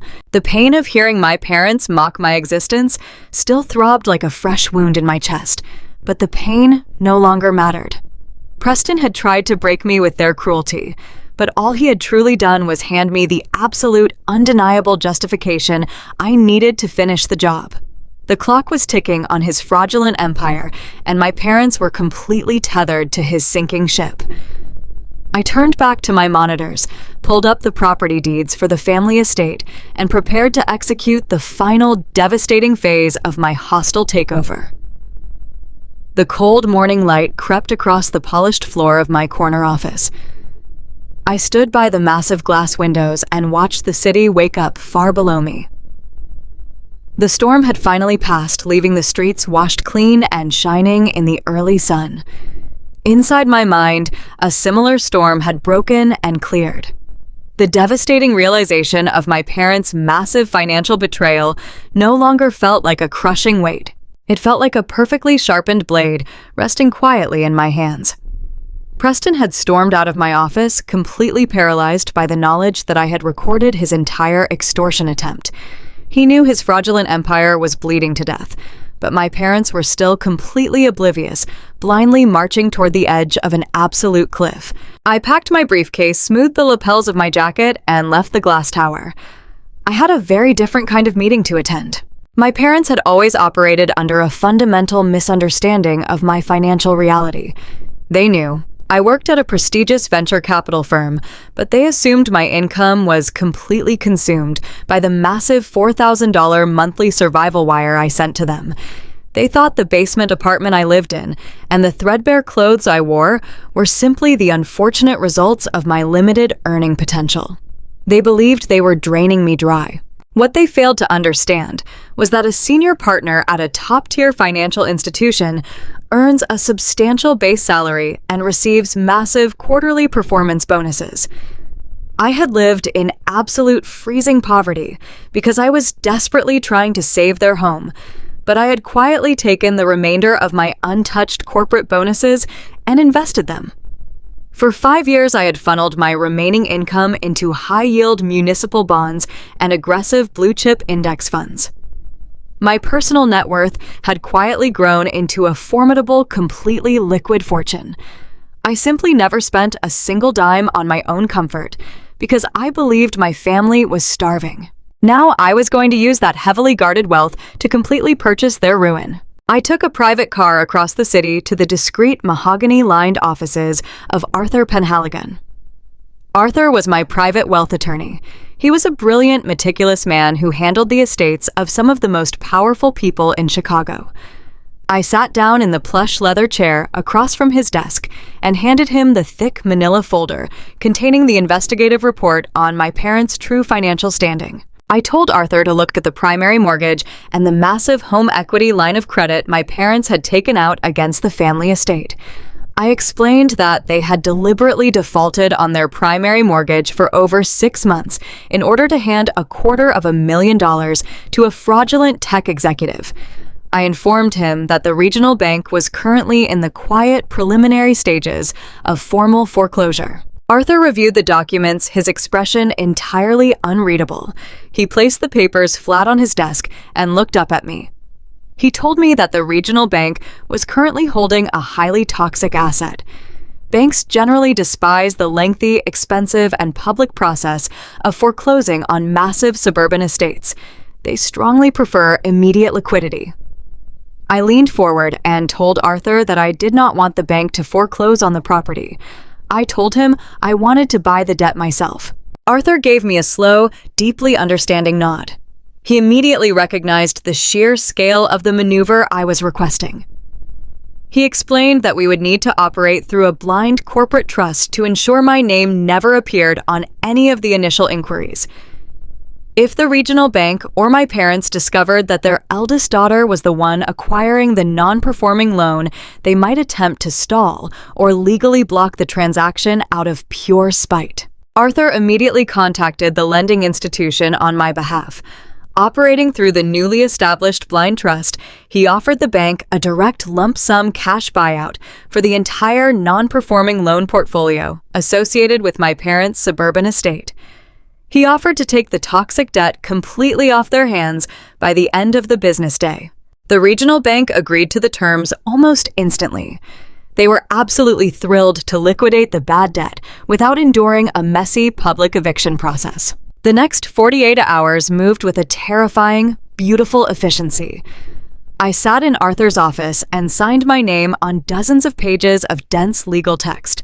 I authorized the transfer of funds from my private investment accounts directly into the blind trust. The trust then executed the purchase and formally transferred the deed of trust, the primary mortgage note, and the active liens directly into my personal possession. When the final notary stamp was pressed onto the thick parchment, Arthur handed me a heavy blue folder. He looked at me with a quiet sense of profound respect.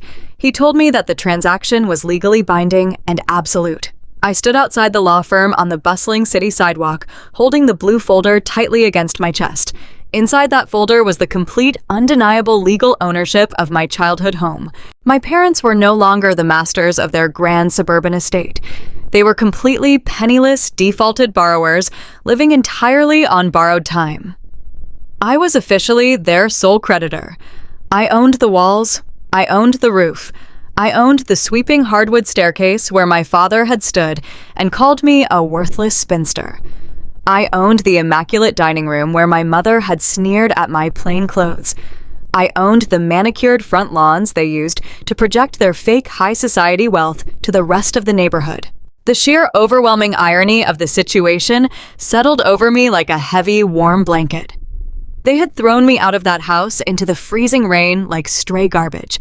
They had stripped me of my dignity and stolen my survival money to fund their incredible vanity. But their vanity had made them careless, and their greed had made them blind. I now held the literal legal keys to their entire existence. I was no longer their victim. I was their landlord, and I was their bank. Meanwhile, my family remained completely oblivious to the legal avalanche that had just silently buried them. They were entirely focused on Saturday.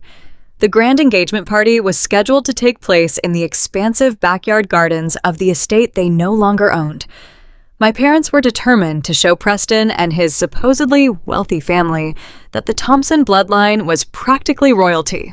I drove past my old neighborhood on Friday afternoon, keeping my car parked a block away, hidden in the deep shadows of the old oak trees. I watched the frantic preparations unfolding on my property. It was a spectacular display of absolute desperate vanity. I watched a fleet of expensive catering trucks pull into the long, circular driveway.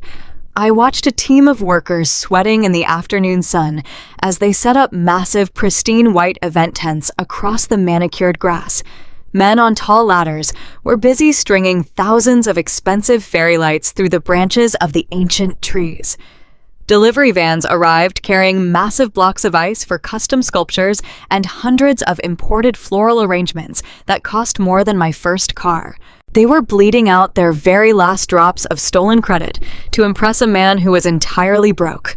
They believed that if they could just pull off this one magical, flawless evening, Preston would finalize his $50 million venture capital buyout and shower them with endless riches.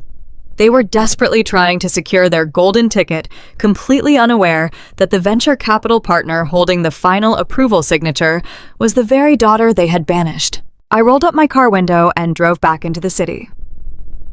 I had finally moved out of that freezing, depressing basement apartment. I checked into a luxury hotel suite downtown, deciding to treat myself to the comfort I had denied myself for 5 years. I poured a glass of sparkling water, stepped out onto the high balcony, and watched the city lights begin to flicker to life against the darkening sky. My personal cell phone vibrated on the glass table. I picked it up and looked at the glowing screen. It was a text message from my mother. The message was exactly as cruel and arrogant as I expected it to be. Susan wrote that she was finalizing the security guest list for the engagement party tomorrow evening. She told me under no circumstances was I allowed to attend the event. She stated that my presence would be a depressing, dark cloud over Brittany and her perfect day. She told me I was officially uninvited and warned me not to show my face and embarrass the family in front of Preston's wealthy parents. She called me a bitter distraction. She ended the message by stating that she had given my photograph to the security guards at the front gate, and they were under strict orders to turn me away if I tried to crash their beautiful, exclusive celebration. I stared at the glowing words on the screen.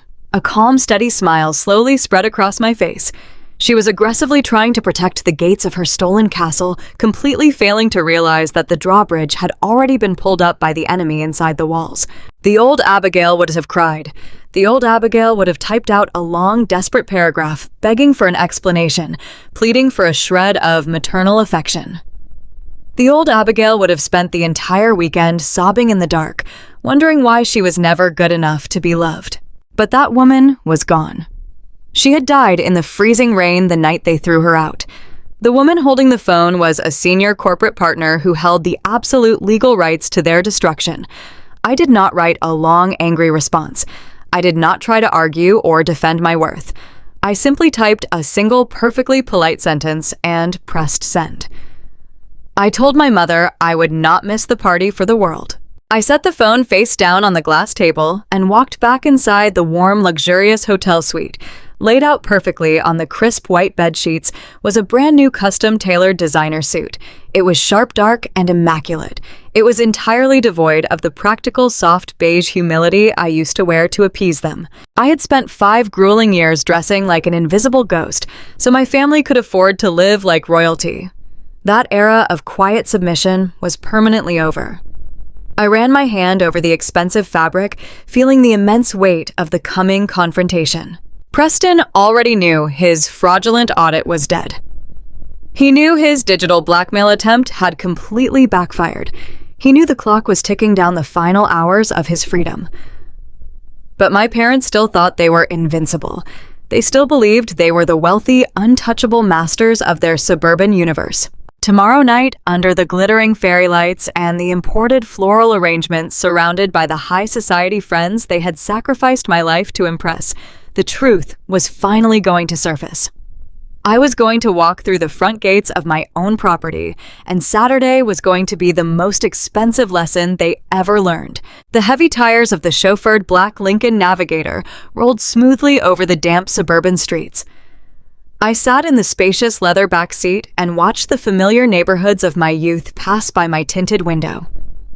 For 5 years, I had driven these exact streets in a decaying 12-year-old sedan, terrified that a single mechanical failure would ruin my carefully balanced budget and leave my family homeless.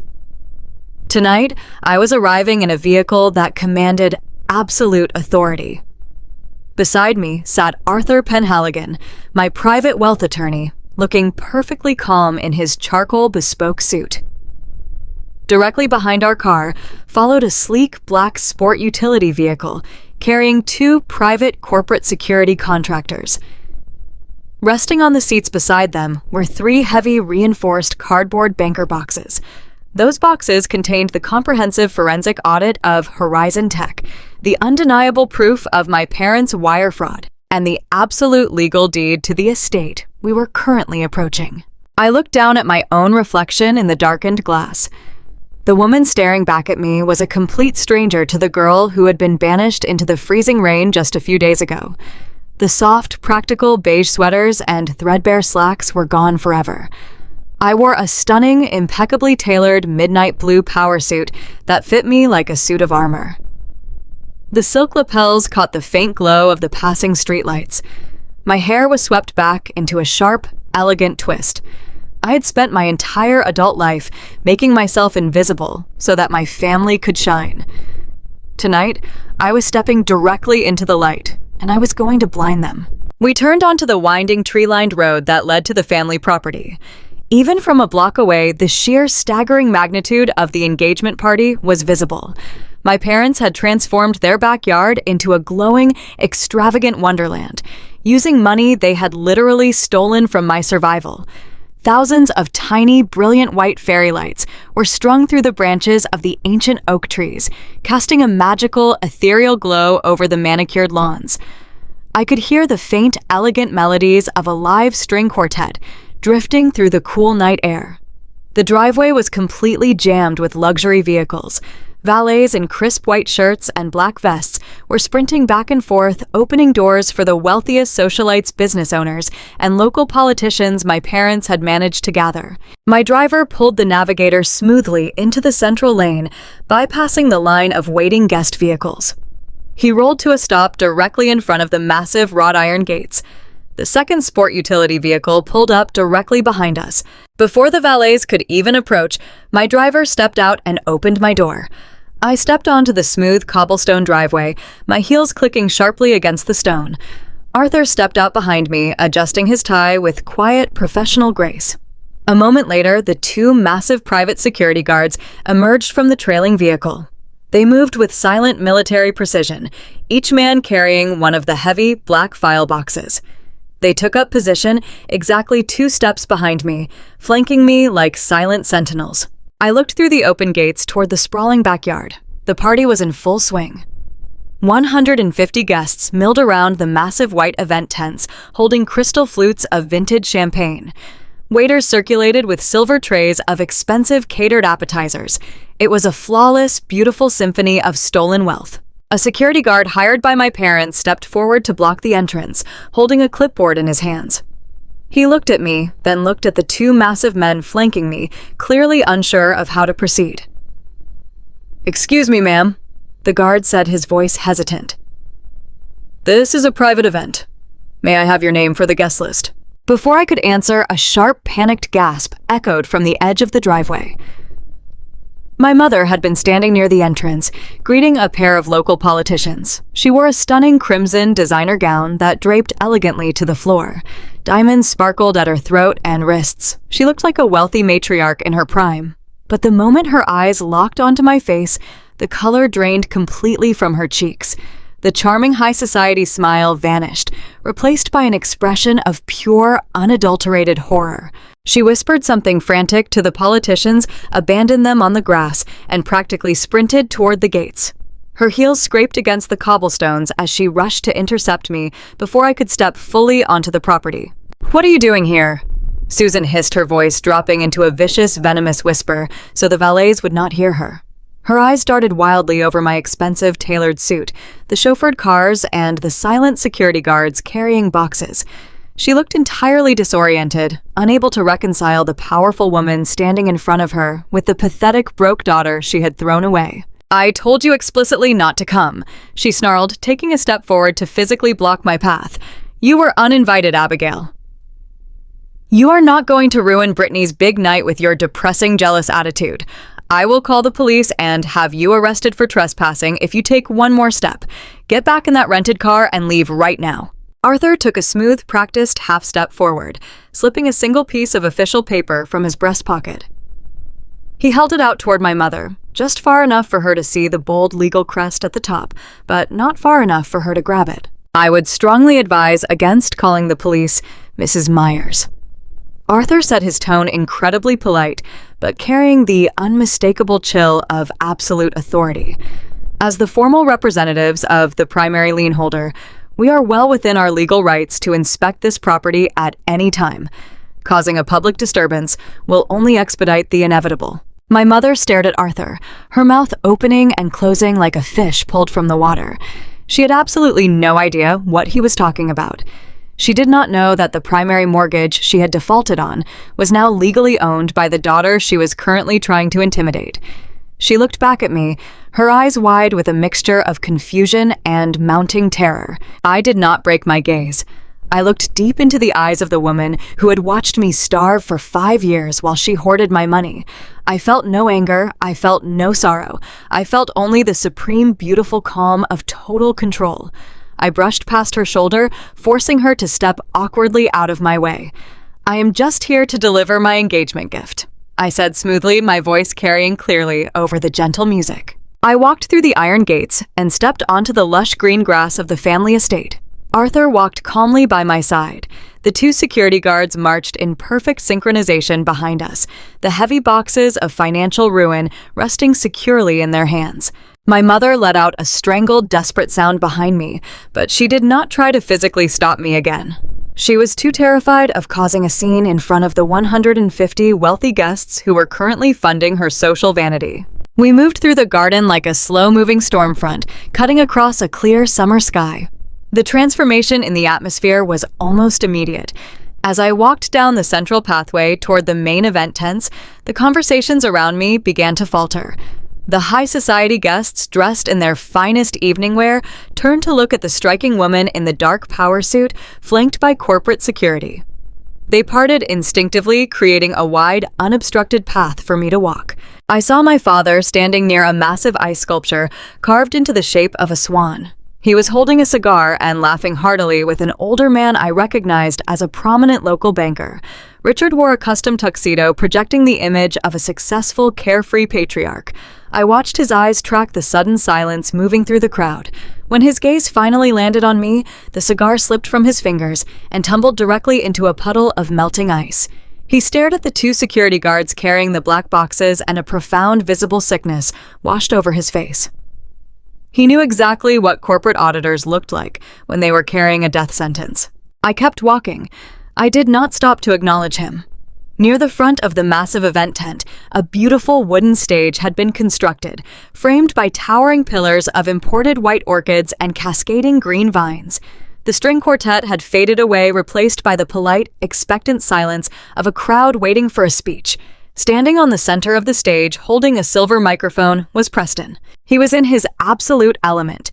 He wore a velvet dinner jacket and a silk bow tie. He was holding a glass of vintage champagne in his free hand, smiling down at Brittany, who stood in the front row wiping away joyful, performative tears. She was wearing a sparkling evening gown, and her left hand was strategically placed over her heart so that the massive $40,000 diamond ring caught the fairy lights and blinded anyone looking in her direction. Preston tapped the microphone, his smug, arrogant voice echoing across the silent gardens.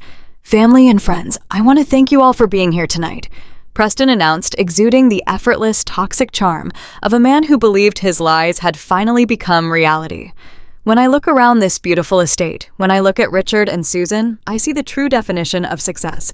I see people who understand what it means to build a legacy. He took a slow sip of his champagne, pacing slightly across the wooden stage, playing the crowd like a seasoned actor.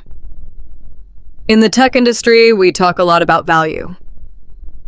He continued, his voice dripping with unbearable confidence. "We talk about venture capital and growth and making our mark on the world. As many of you know, my company, Horizon Tech, is currently finalizing a very significant acquisition. A $50 million partnership that will change the landscape of our industry forever." A murmur of impressed applause rippled through the wealthy guests. My father forced himself to clap, though his hands were shaking violently. My mother had managed to push her way through the back of the crowd, her face still completely ashen, watching the stage with wide, terrified eyes. "But true value is not found in a boardroom," Preston said, looking down at my sister with a practiced gaze of deep affection. "True value is found in the people who stand beside you. True value is found in loyalty. True value is found in a family that supports your vision without hesitation. Richard and Susan have welcomed me into their home, and they have shown me exactly what kind of magnificent, unbreakable foundation they have built for their children. They have spared absolutely no expense to ensure this family remains at the very top." I had reached the edge of the crowd. I stood exactly 10 feet away from the wooden steps leading up to the stage. The two security guards stopped directly behind me, standing perfectly still with the heavy boxes. Arthur stood to my left, his hands clasped behind his back, his face a mask of absolute professional neutrality. Preston turned his head to scan the crowd, ready to deliver his final triumphant toast. His eyes swept over the front rows, passed over my sister, and then locked directly onto my face. The arrogant, charming smile vanished so quickly, it looked as though it had been physically struck from his face. His jaw went slack. The microphone in his right hand trembled slightly.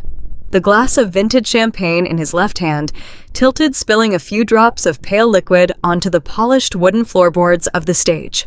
He stared at the sharp midnight blue power suit. He stared at the two massive corporate security guards. He stared at the black banker boxes that he knew unequivocally contained the completely ruined, utterly devastating forensic audit of his fraudulent software company. He remembered the red security light glowing on my desk.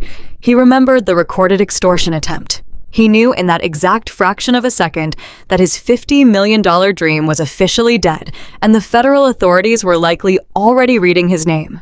I did not wait for him to recover. I did not wait for him to find his voice. I stepped forward, my heels echoing sharply against the wooden stairs as I ascended the stage. The crowd was completely paralyzed, trapped in a collective breath of confusion and shock. My sister Brittany let out a confused, high-pitched sound, but she did not move. My father stood frozen by the ice sculpture, knowing his golden goose was currently staring at a corporate executioner. I walked directly into Preston's personal space. I did not look angry. I did not look bitter. I looked at him with the cold, absolute certainty of a woman who held the literal keys to his destruction. Preston opened his mouth, trying to salvage his speech, trying to say something to maintain the grand illusion he had built for my parents. But his vocal cords simply refused to work. He was completely, utterly paralyzed by fear. I reached out my hand. My movements were deliberately slow and entirely precise. I wrapped my fingers gently but firmly around the silver handle of the microphone he was holding. I pulled it smoothly from his trembling grip. He let it go without a single ounce of resistance. I turned away from the fraudulent billionaire.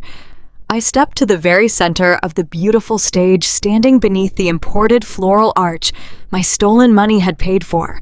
I looked out over the sea of 150 wealthy high society guests. I looked at my sister, whose fake tears had dried into an expression of sheer panic. I looked at my father, whose chest was heaving with terror. And finally, I looked at my mother, standing at the edge of the manicured lawn she no longer owned. I raised the microphone to my lips. The heavy, suffocating silence of the garden waited for my first word. The time for hiding in the shadows was completely over. It was time to burn the house of cards to the ground. The heavy tires of the chauffeured black Lincoln Navigator rolled smoothly over the damp suburban streets. I sat in the spacious leather back seat and watched the familiar neighborhoods of my youth pass by my tinted window. For 5 years, I had driven these exact streets in a decaying 12-year-old sedan, terrified that a single mechanical failure would ruin my carefully balanced budget and leave my family homeless. Tonight, I was arriving in a vehicle that commanded absolute authority. Beside me sat Arthur Penhaligon, my private wealth attorney, looking perfectly calm in his charcoal bespoke suit. Directly behind our car followed a sleek black sport utility vehicle, carrying 2 private corporate security contractors. Resting on the seats beside them were 3 heavy, reinforced cardboard banker boxes. Those boxes contained the comprehensive forensic audit of Horizon Tech, the undeniable proof of my parents' wire fraud, and the absolute legal deed to the estate we were currently approaching. I looked down at my own reflection in the darkened glass. The woman staring back at me was a complete stranger to the girl who had been banished into the freezing rain just a few days ago. The soft, practical beige sweaters and threadbare slacks were gone forever. I wore a stunning, impeccably tailored midnight blue power suit that fit me like a suit of armor. The silk lapels caught the faint glow of the passing streetlights. My hair was swept back into a sharp, elegant twist. I had spent my entire adult life making myself invisible so that my family could shine. Tonight, I was stepping directly into the light, and I was going to blind them. We turned onto the winding, tree-lined road that led to the family property. Even from a block away, the sheer staggering magnitude of the engagement party was visible. My parents had transformed their backyard into a glowing, extravagant wonderland, using money they had literally stolen from my survival. Thousands of tiny, brilliant white fairy lights were strung through the branches of the ancient oak trees, casting a magical, ethereal glow over the manicured lawns. I could hear the faint, elegant melodies of a live string quartet drifting through the cool night air. The driveway was completely jammed with luxury vehicles. Valets in crisp white shirts and black vests were sprinting back and forth, opening doors for the wealthiest socialites, business owners, and local politicians my parents had managed to gather. My driver pulled the Navigator smoothly into the central lane, bypassing the line of waiting guest vehicles. He rolled to a stop directly in front of the massive wrought iron gates. The second sport utility vehicle pulled up directly behind us. Before the valets could even approach, my driver stepped out and opened my door. I stepped onto the smooth cobblestone driveway, my heels clicking sharply against the stone. Arthur stepped out behind me, adjusting his tie with quiet professional grace. A moment later, the two massive private security guards emerged from the trailing vehicle. They moved with silent military precision, each man carrying one of the heavy, black file boxes. They took up position exactly 2 steps behind me, flanking me like silent sentinels. I looked through the open gates toward the sprawling backyard. The party was in full swing. 150 guests milled around the massive white event tents, holding crystal flutes of vintage champagne.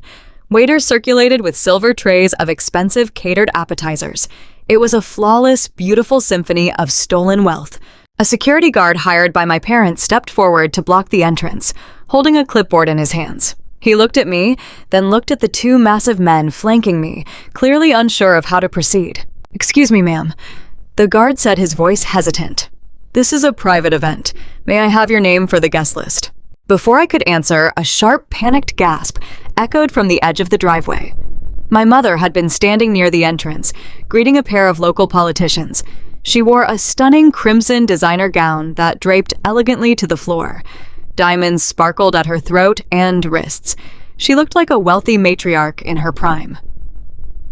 But the moment her eyes locked onto my face, the color drained completely from her cheeks. The charming high society smile vanished, replaced by an expression of pure, unadulterated horror. She whispered something frantic to the politicians, abandoned them on the grass, and practically sprinted toward the gates. Her heels scraped against the cobblestones as she rushed to intercept me before I could step fully onto the property. "What are you doing here?" Susan hissed, her voice dropping into a vicious, venomous whisper so the valets would not hear her. Her eyes darted wildly over my expensive, tailored suit, the chauffeured cars, and the silent security guards carrying boxes. She looked entirely disoriented, unable to reconcile the powerful woman standing in front of her with the pathetic, broke daughter she had thrown away. "I told you explicitly not to come," she snarled, taking a step forward to physically block my path. "You were uninvited, Abigail. You are not going to ruin Brittany's big night with your depressing, jealous attitude. I will call the police and have you arrested for trespassing if you take one more step. Get back in that rented car and leave right now." Arthur took a smooth, practiced half step forward, slipping a single piece of official paper from his breast pocket. He held it out toward my mother, just far enough for her to see the bold legal crest at the top, but not far enough for her to grab it. "I would strongly advise against calling the police, Mrs. Myers." Arthur set his tone incredibly polite, but carrying the unmistakable chill of absolute authority. "As the formal representatives of the primary lien holder, we are well within our legal rights to inspect this property at any time. Causing a public disturbance will only expedite the inevitable." My mother stared at Arthur, her mouth opening and closing like a fish pulled from the water. She had absolutely no idea what he was talking about. She did not know that the primary mortgage she had defaulted on was now legally owned by the daughter she was currently trying to intimidate. She looked back at me, her eyes wide with a mixture of confusion and mounting terror. I did not break my gaze. I looked deep into the eyes of the woman who had watched me starve for 5 years while she hoarded my money. I felt no anger. I felt no sorrow. I felt only the supreme, beautiful calm of total control. I brushed past her shoulder, forcing her to step awkwardly out of my way. "I am just here to deliver my engagement gift," I said smoothly, my voice carrying clearly over the gentle music. I walked through the iron gates and stepped onto the lush green grass of the family estate. Arthur walked calmly by my side. The 2 security guards marched in perfect synchronization behind us, the heavy boxes of financial ruin resting securely in their hands.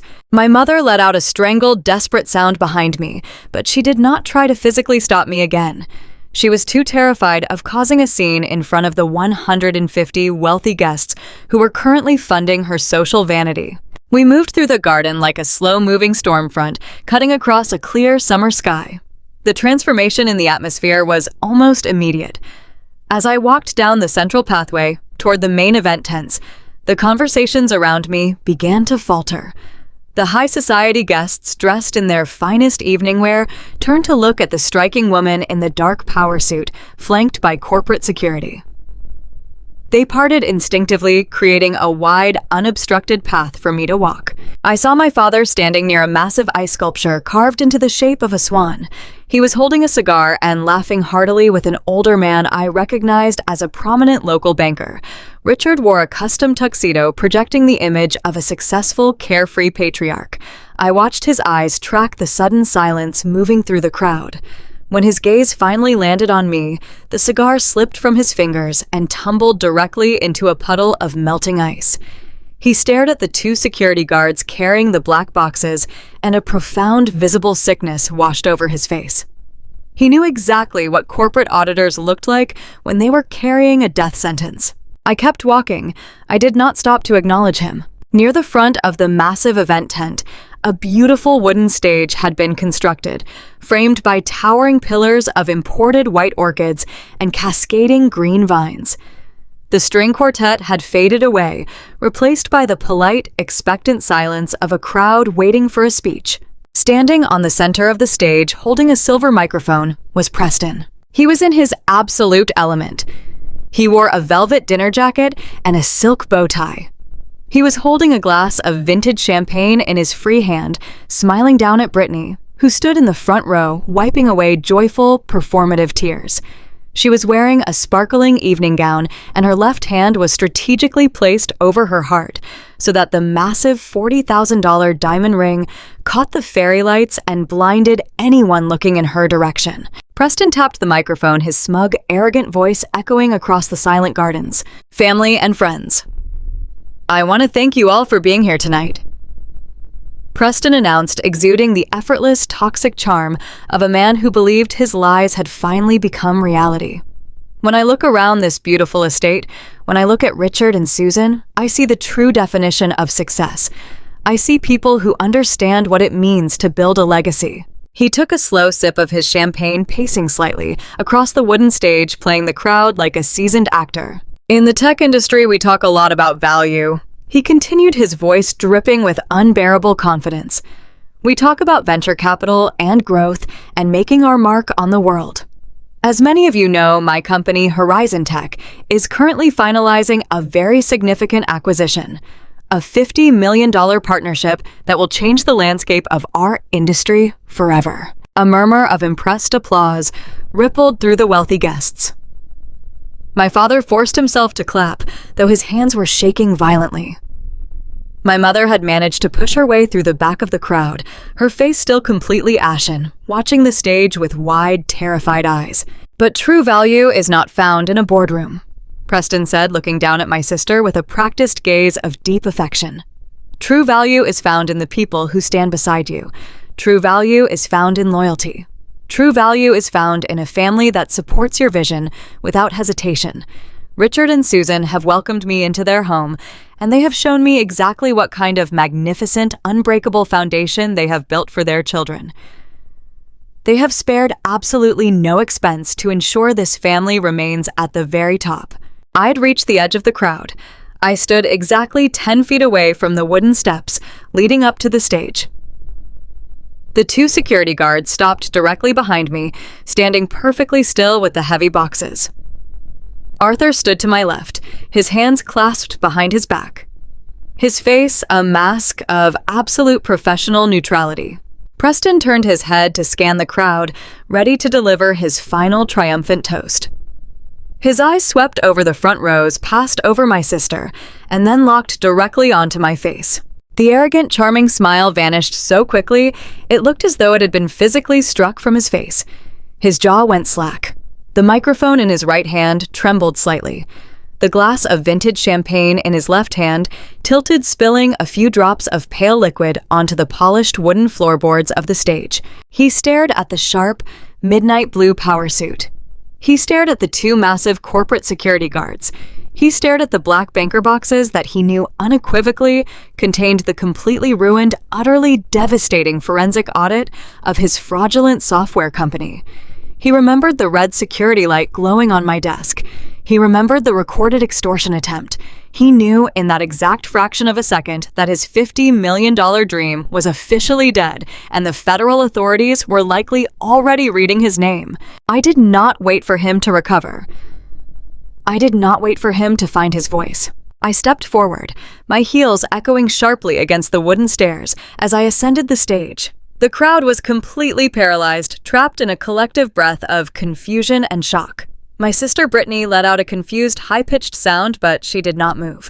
My father stood frozen by the ice sculpture, knowing his golden goose was currently staring at a corporate executioner. I walked directly into Preston's personal space. I did not look angry. I did not look bitter. I looked at him with the cold, absolute certainty of a woman who held the literal keys to his destruction. Preston opened his mouth, trying to salvage his speech, trying to say something to maintain the grand illusion he had built for my parents. But his vocal cords simply refused to work. He was completely, utterly paralyzed by fear. I reached out my hand. My movements were deliberately slow and entirely precise. I wrapped my fingers gently but firmly around the silver handle of the microphone he was holding. I pulled it smoothly from his trembling grip. He let it go without a single ounce of resistance. I turned away from the fraudulent billionaire. I stepped to the very center of the beautiful stage standing beneath the imported floral arch my stolen money had paid for.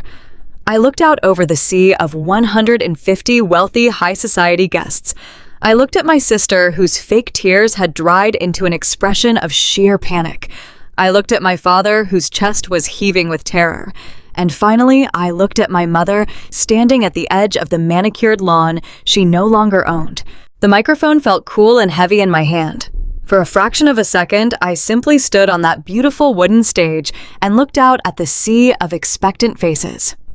150 of Chicago's elite were staring up at me, their crystal champagne flutes catching the twinkle of the fairy lights strung through the oak trees. They had come to celebrate a merger of high society and technological brilliance.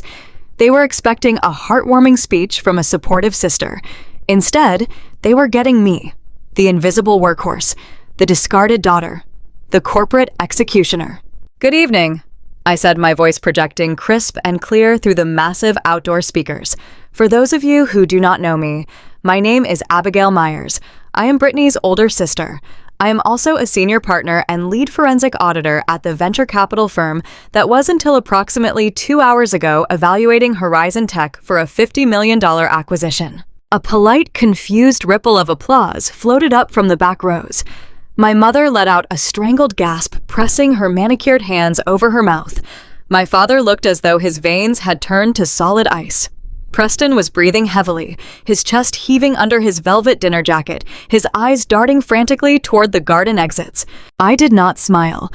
I gave a subtle nod to the two massive private security contractors standing at the base of the stage. With perfect synchronized military precision, they unsealed the reinforced black banker boxes they had carried onto the property. They began moving methodically through the perfectly manicured garden, handing thick, glossy folders to specific individuals in the crowd. I believe in absolute transparency.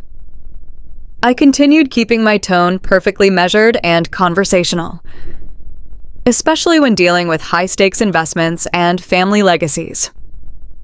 The folders currently being distributed contain the finalized, unredacted executive summary of my firm's preliminary audit. I watched the security guards hand a folder to a distinguished older gentleman standing near the ice sculpture. He was one of the primary board members for Preston's startup.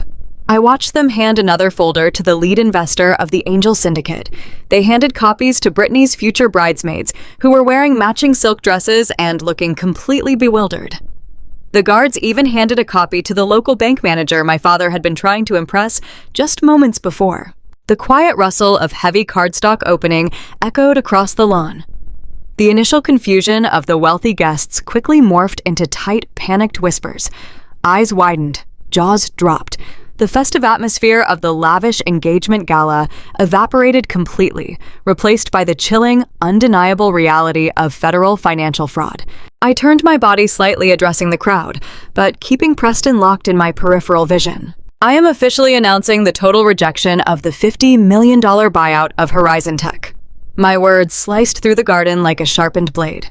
The documents you are holding detail a massive, highly sophisticated Ponzi scheme. Horizon Tech does not possess a proprietary logistics software platform. They do not possess 400% user growth. What they do possess is a network of offshore shell companies in the Cayman Islands, a massive farm of fake internet accounts purchased in Eastern Europe, and a series of fabricated tax returns designed to mimic legitimate corporate revenue. A loud collective gasp erupted from the center of the audience. The board member near the ice sculpture dropped his champagne flute. It shattered against the cobblestones, the sound cracking like a gunshot in the tense night air. Preston's face had turned a sickly, translucent shade of gray. His carefully constructed billionaire persona was dissolving into absolute nothingness, right in front of his wealthy parents, his investors, and his high society friends. Furthermore, I stated, my voice echoing off the canvas of the massive event tents, Preston has been actively, illegally redirecting early seed capital to fund his own personal lifestyle. Your investment money was used to lease his luxury vehicles, rent private yachts, and purchase the $40,000 diamond ring currently sitting on my sister's finger. Brittany let out a piercing shriek. She looked down at her hand, as if the diamond had suddenly caught fire, taking a stumbling step away from her perfect fiancé. "You lying witch!" Preston roared, his voice cracking with pure, unadulterated panic. He lunged forward, throwing his hands out in a desperate, violent attempt to snatch the microphone away from me. He wanted to silence the truth, just as he had tried to silence me in the corporate office. But my private wealth attorney, Arthur, had anticipated the physical escalation. Before Preston could even bridge the gap between us, the two massive security guards vaulted up the wooden steps. They intercepted Preston, flawlessly grabbing him by the shoulders of his velvet jacket and shoving him backward. They pinned him firmly against the floral archway, completely neutralizing his threat. He struggled like a caught animal, spitting curses and threats, but nobody in the crowd moved to help him. His own investors were too busy reading the evidence of their stolen money to care about his humiliation. The master files have already been transferred to the Securities and Exchange Commission, I announced, ignoring his frantic struggling. The federal fraud investigation is imminent. I suggest anyone holding equity in that company contact independent legal counsel immediately. I turned my back on the ruined fraudster. It was time to face the true architects of my misery. I looked down at the front row, locking eyes with my mother and father. Richard was swaying slightly on his feet, looking as though he might physically collapse onto the manicured grass. Susan was clutching his arm, her face a mask of absolute devastating panic. They had watched their golden ticket go up in flames, but they had absolutely no idea that the fire was about to consume them as well. I stepped to the very edge of the wooden stage, looking directly down at the people who had brought me into this world only to treat me like a disposable asset. "Now," I said softly, but the microphone carried every single syllable to the farthest corners of the estate. "Let us talk about the seed money. Let us talk about where Preston actually got the $250,000 in liquid cash to launch this criminal enterprise." My father shook his head frantically, a pathetic silent plea for mercy. I offered none. 5 years ago, my parents came to me weeping. I told the silent, captivated audience. They told me they were entirely bankrupt. They claimed a predatory investment had wiped out their pension, and this beautiful estate was going into immediate foreclosure. They begged me to save them, because I loved them, and because I believed family was the most important thing in the world. I sacrificed my entire existence. I moved into a freezing, damp basement apartment. I wore patched shoes. I ate canned soup. I gave up my 20s working 60-hour weeks and taking private clients on the weekends just so I could wire them $4,000 on the first of every single month.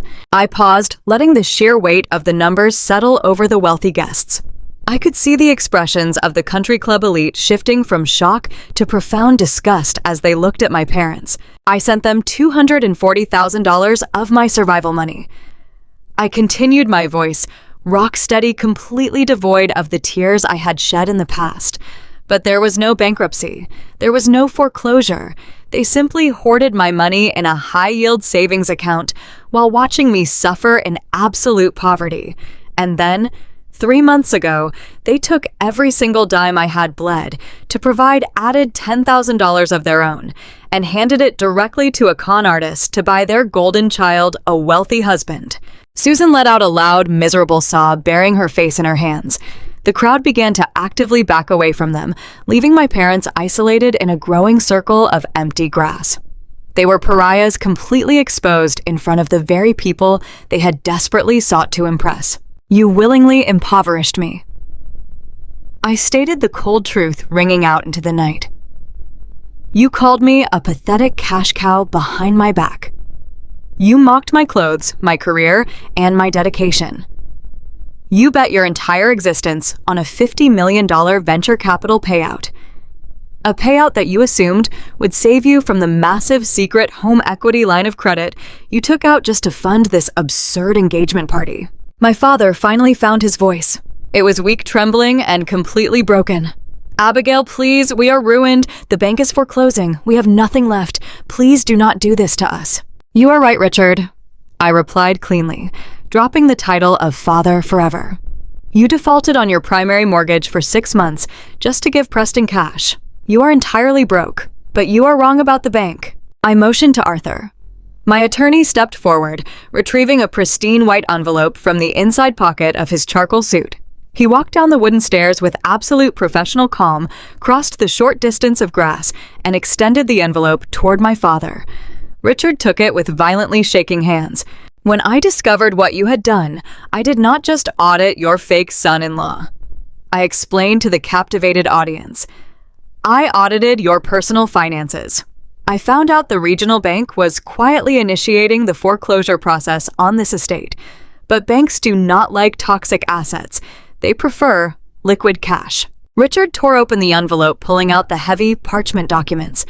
He stared at the bold, legal text, his eyes darting frantically across the pages as his brain tried to comprehend the devastating legal maneuver I had executed. You told me I was not allowed on your property tonight, I said, my voice dropping to a sharp, commanding tone.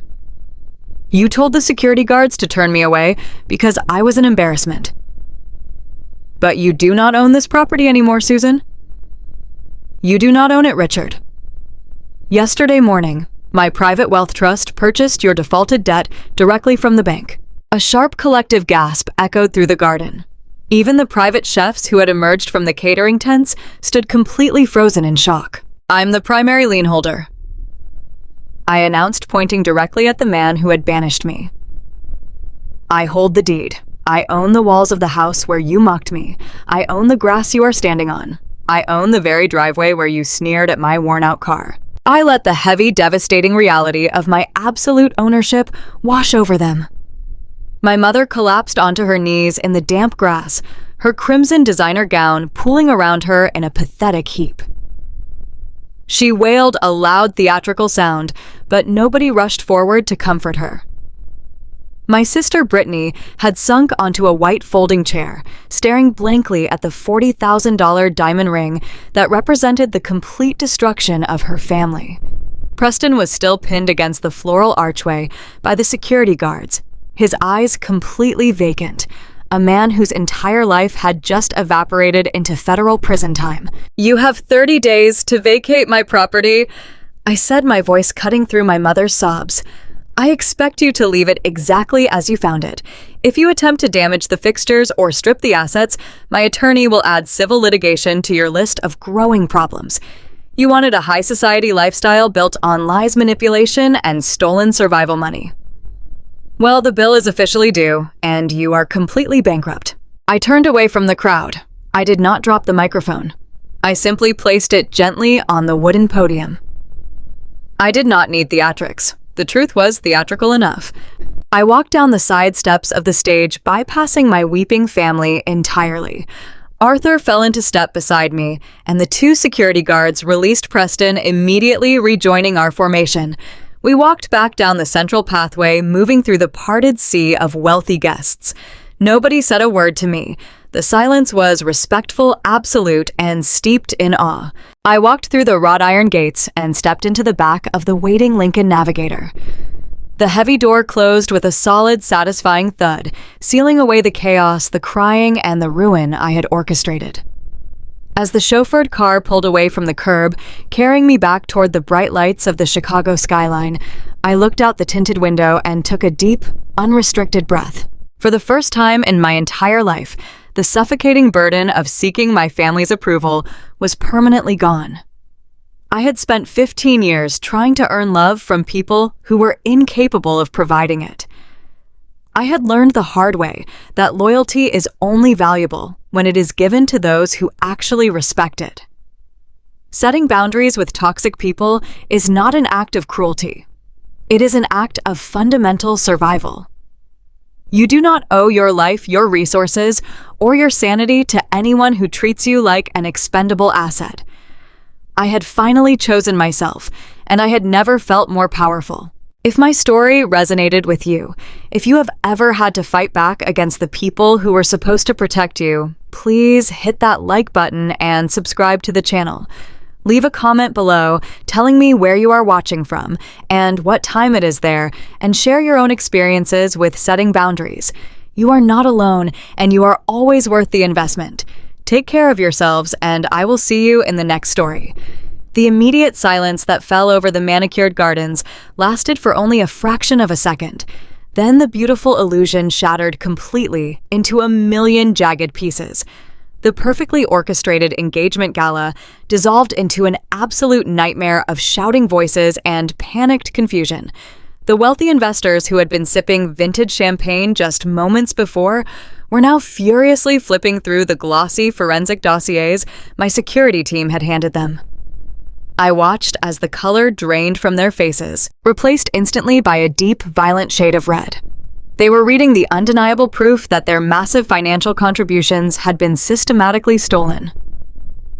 They realized they were standing in the middle of a crime scene. Preston did not attempt to defend his honor. He did not grab the microphone to issue a charming denial. The brilliant, untouchable tech visionary completely evaporated, leaving behind nothing but a terrified, pathetic coward. He looked wildly at the furious board members who were already reaching for their cell phones to dial their legal teams. He looked at the flashing fairy lights above him as if they were spotlighting his crimes to the entire world. And then he ran. He shoved his way past the bewildered guests, knocking over a tall silver tray of appetizers that crashed loudly onto the stone patio. He did not pause to offer a single word of comfort to his weeping fiancé. He simply sprinted across the damp grass, leaving his expensive velvet dinner jacket behind in his desperate rush to escape.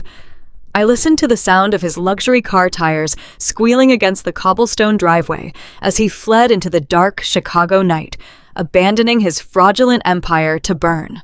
Brittany was left standing alone near the wooden stage. The golden child of the family looked absolutely paralyzed. She stared down at the massive diamond engagement ring on her left hand. Just a few minutes ago, that ring had been a symbol of her superior social status and her guaranteed wealthy future. Now, she understood it was a piece of stolen evidence, purchased with federal wire fraud and my own suffering. She sank slowly onto the damp grass, her expensive designer gown pooling around her as she began to sob hysterically. She looked desperately toward her friends, the future bridesmaids who had fawned over her all evening, but those women actively took a step backward. They clutched their purses and averted their eyes, entirely unwilling to be associated with the spectacular disgrace unfolding on the lawn. Brittany was finally learning how fragile conditional love truly is. As I turned to walk away from the stage, my parents stumbled across the garden to intercept me. They were completely unrecognizable. The proud, arrogant patriarch and the condescending high society matriarch were gone. In their place were two broken, terrified people facing the sudden and violent evaporation of their entire reality. My father reached out with violently shaking hands. His face was slick with cold sweat, and his breathing was ragged. He fell to his knees directly onto the manicured lawn he had once used to project his vanity to the neighborhood. "Abigail, please stop this." My father begged, his voice cracking with a pathetic, hollow desperation. "You cannot do this to us. We are your family. We raised you. You cannot throw us out into the street like common criminals." My mother dropped to her knees beside him. Her expensive makeup was ruined, running down her pale cheeks in dark, ugly streaks. She reached out and grabbed the hem of my tailored power suit, her manicured fingers trembling uncontrollably. "We made a terrible mistake, Abigail." My mother wailed, tears streaming from her wide, panicked eyes. "We were just so overwhelmed with financial stress. We only wanted the best for your sister. We will pay you back every single dime we took. Please fix this. You are the strong one. You are the only one who can save us from this ruin. Please do not turn your back on your own flesh and blood." They realized in that exact devastating moment that they had mercilessly thrown away the only child who had ever genuinely loved them. They had mocked and discarded the only person who had ever sacrificed her own warmth to keep them from freezing. I looked down at the hands that had willingly stripped me of my youth and my financial security. I felt absolutely no anger. I felt no pity. I felt only the supreme cleansing peace of total liberation. The deep well of my forgiveness had run completely dry. I gently but firmly pulled my jacket away from my mother's grasping fingers. I took a deliberate step backward, removing myself entirely from their physical reach. I looked directly into my father's desperate eyes and kept my voice perfectly steady. "You made your choice 5 years ago." I told them smoothly, the words echoing clearly in the cool night air. "You chose to manufacture a fake bankruptcy to steal my survival money. You chose to mock my cheap clothes and my exhausting career while secretly hoarding the cash I bled to provide. You chose to hand my entire future to a charismatic con artist just to buy your way into an elite country club." I shifted my gaze to my weeping mother. I leaned down slightly and repeated the exact words she had spoken in the secret audio recording. "You said I was just a pathetic cash cow," I whispered coldly. "Well, Susan, the cash cow has officially left the pasture. You have 30 days to pack your things." I turned my back on their weeping faces. I walked steadily up the cobblestone driveway, flanked by my private security guards and my attorney. I got into the spacious leather back seat of the chauffeured black car and told the driver to take me home. I did not look out the tinted window as we drove through the iron gates. I simply leaned back, closed my eyes, and let the quiet hum of the engine carry me away from the ghosts of my past. 6 months have passed since that unforgettable Saturday night. The seasons have turned, washing away the bitter remnants of that extravagant garden party. I have learned that the universe has a remarkably efficient way of balancing the scales of justice when you finally refuse to accept abuse. Preston did not manage to outrun his crimes. The forensic financial dossier I provided to his board members and to the federal authorities triggered an immediate, devastating investigation. Federal agents knocked on his door less than 48 hours after the party.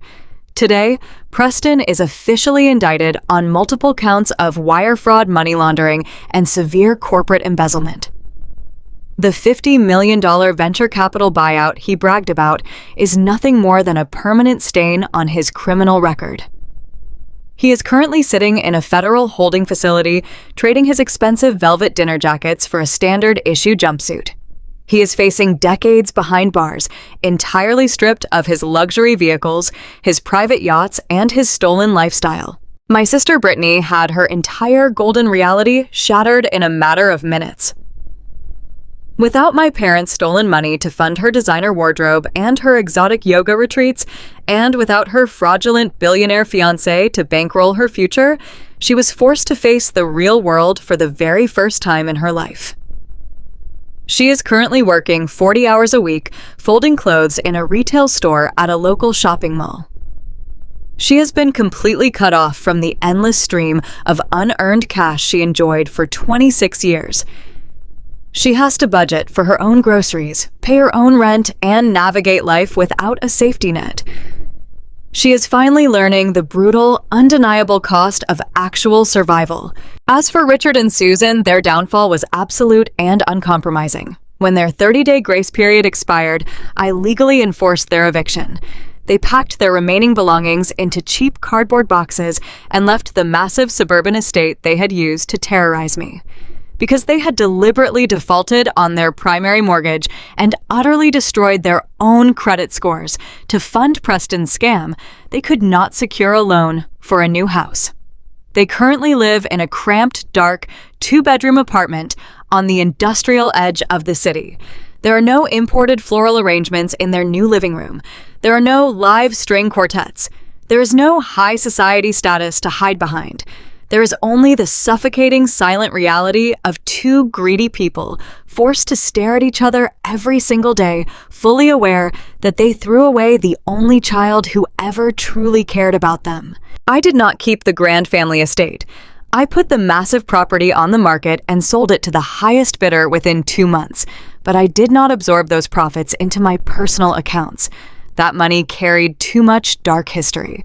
Instead, I took the massive financial return from the sale and donated every single dollar of it to a national charity dedicated to teaching financial literacy and independence to young women escaping abusive households.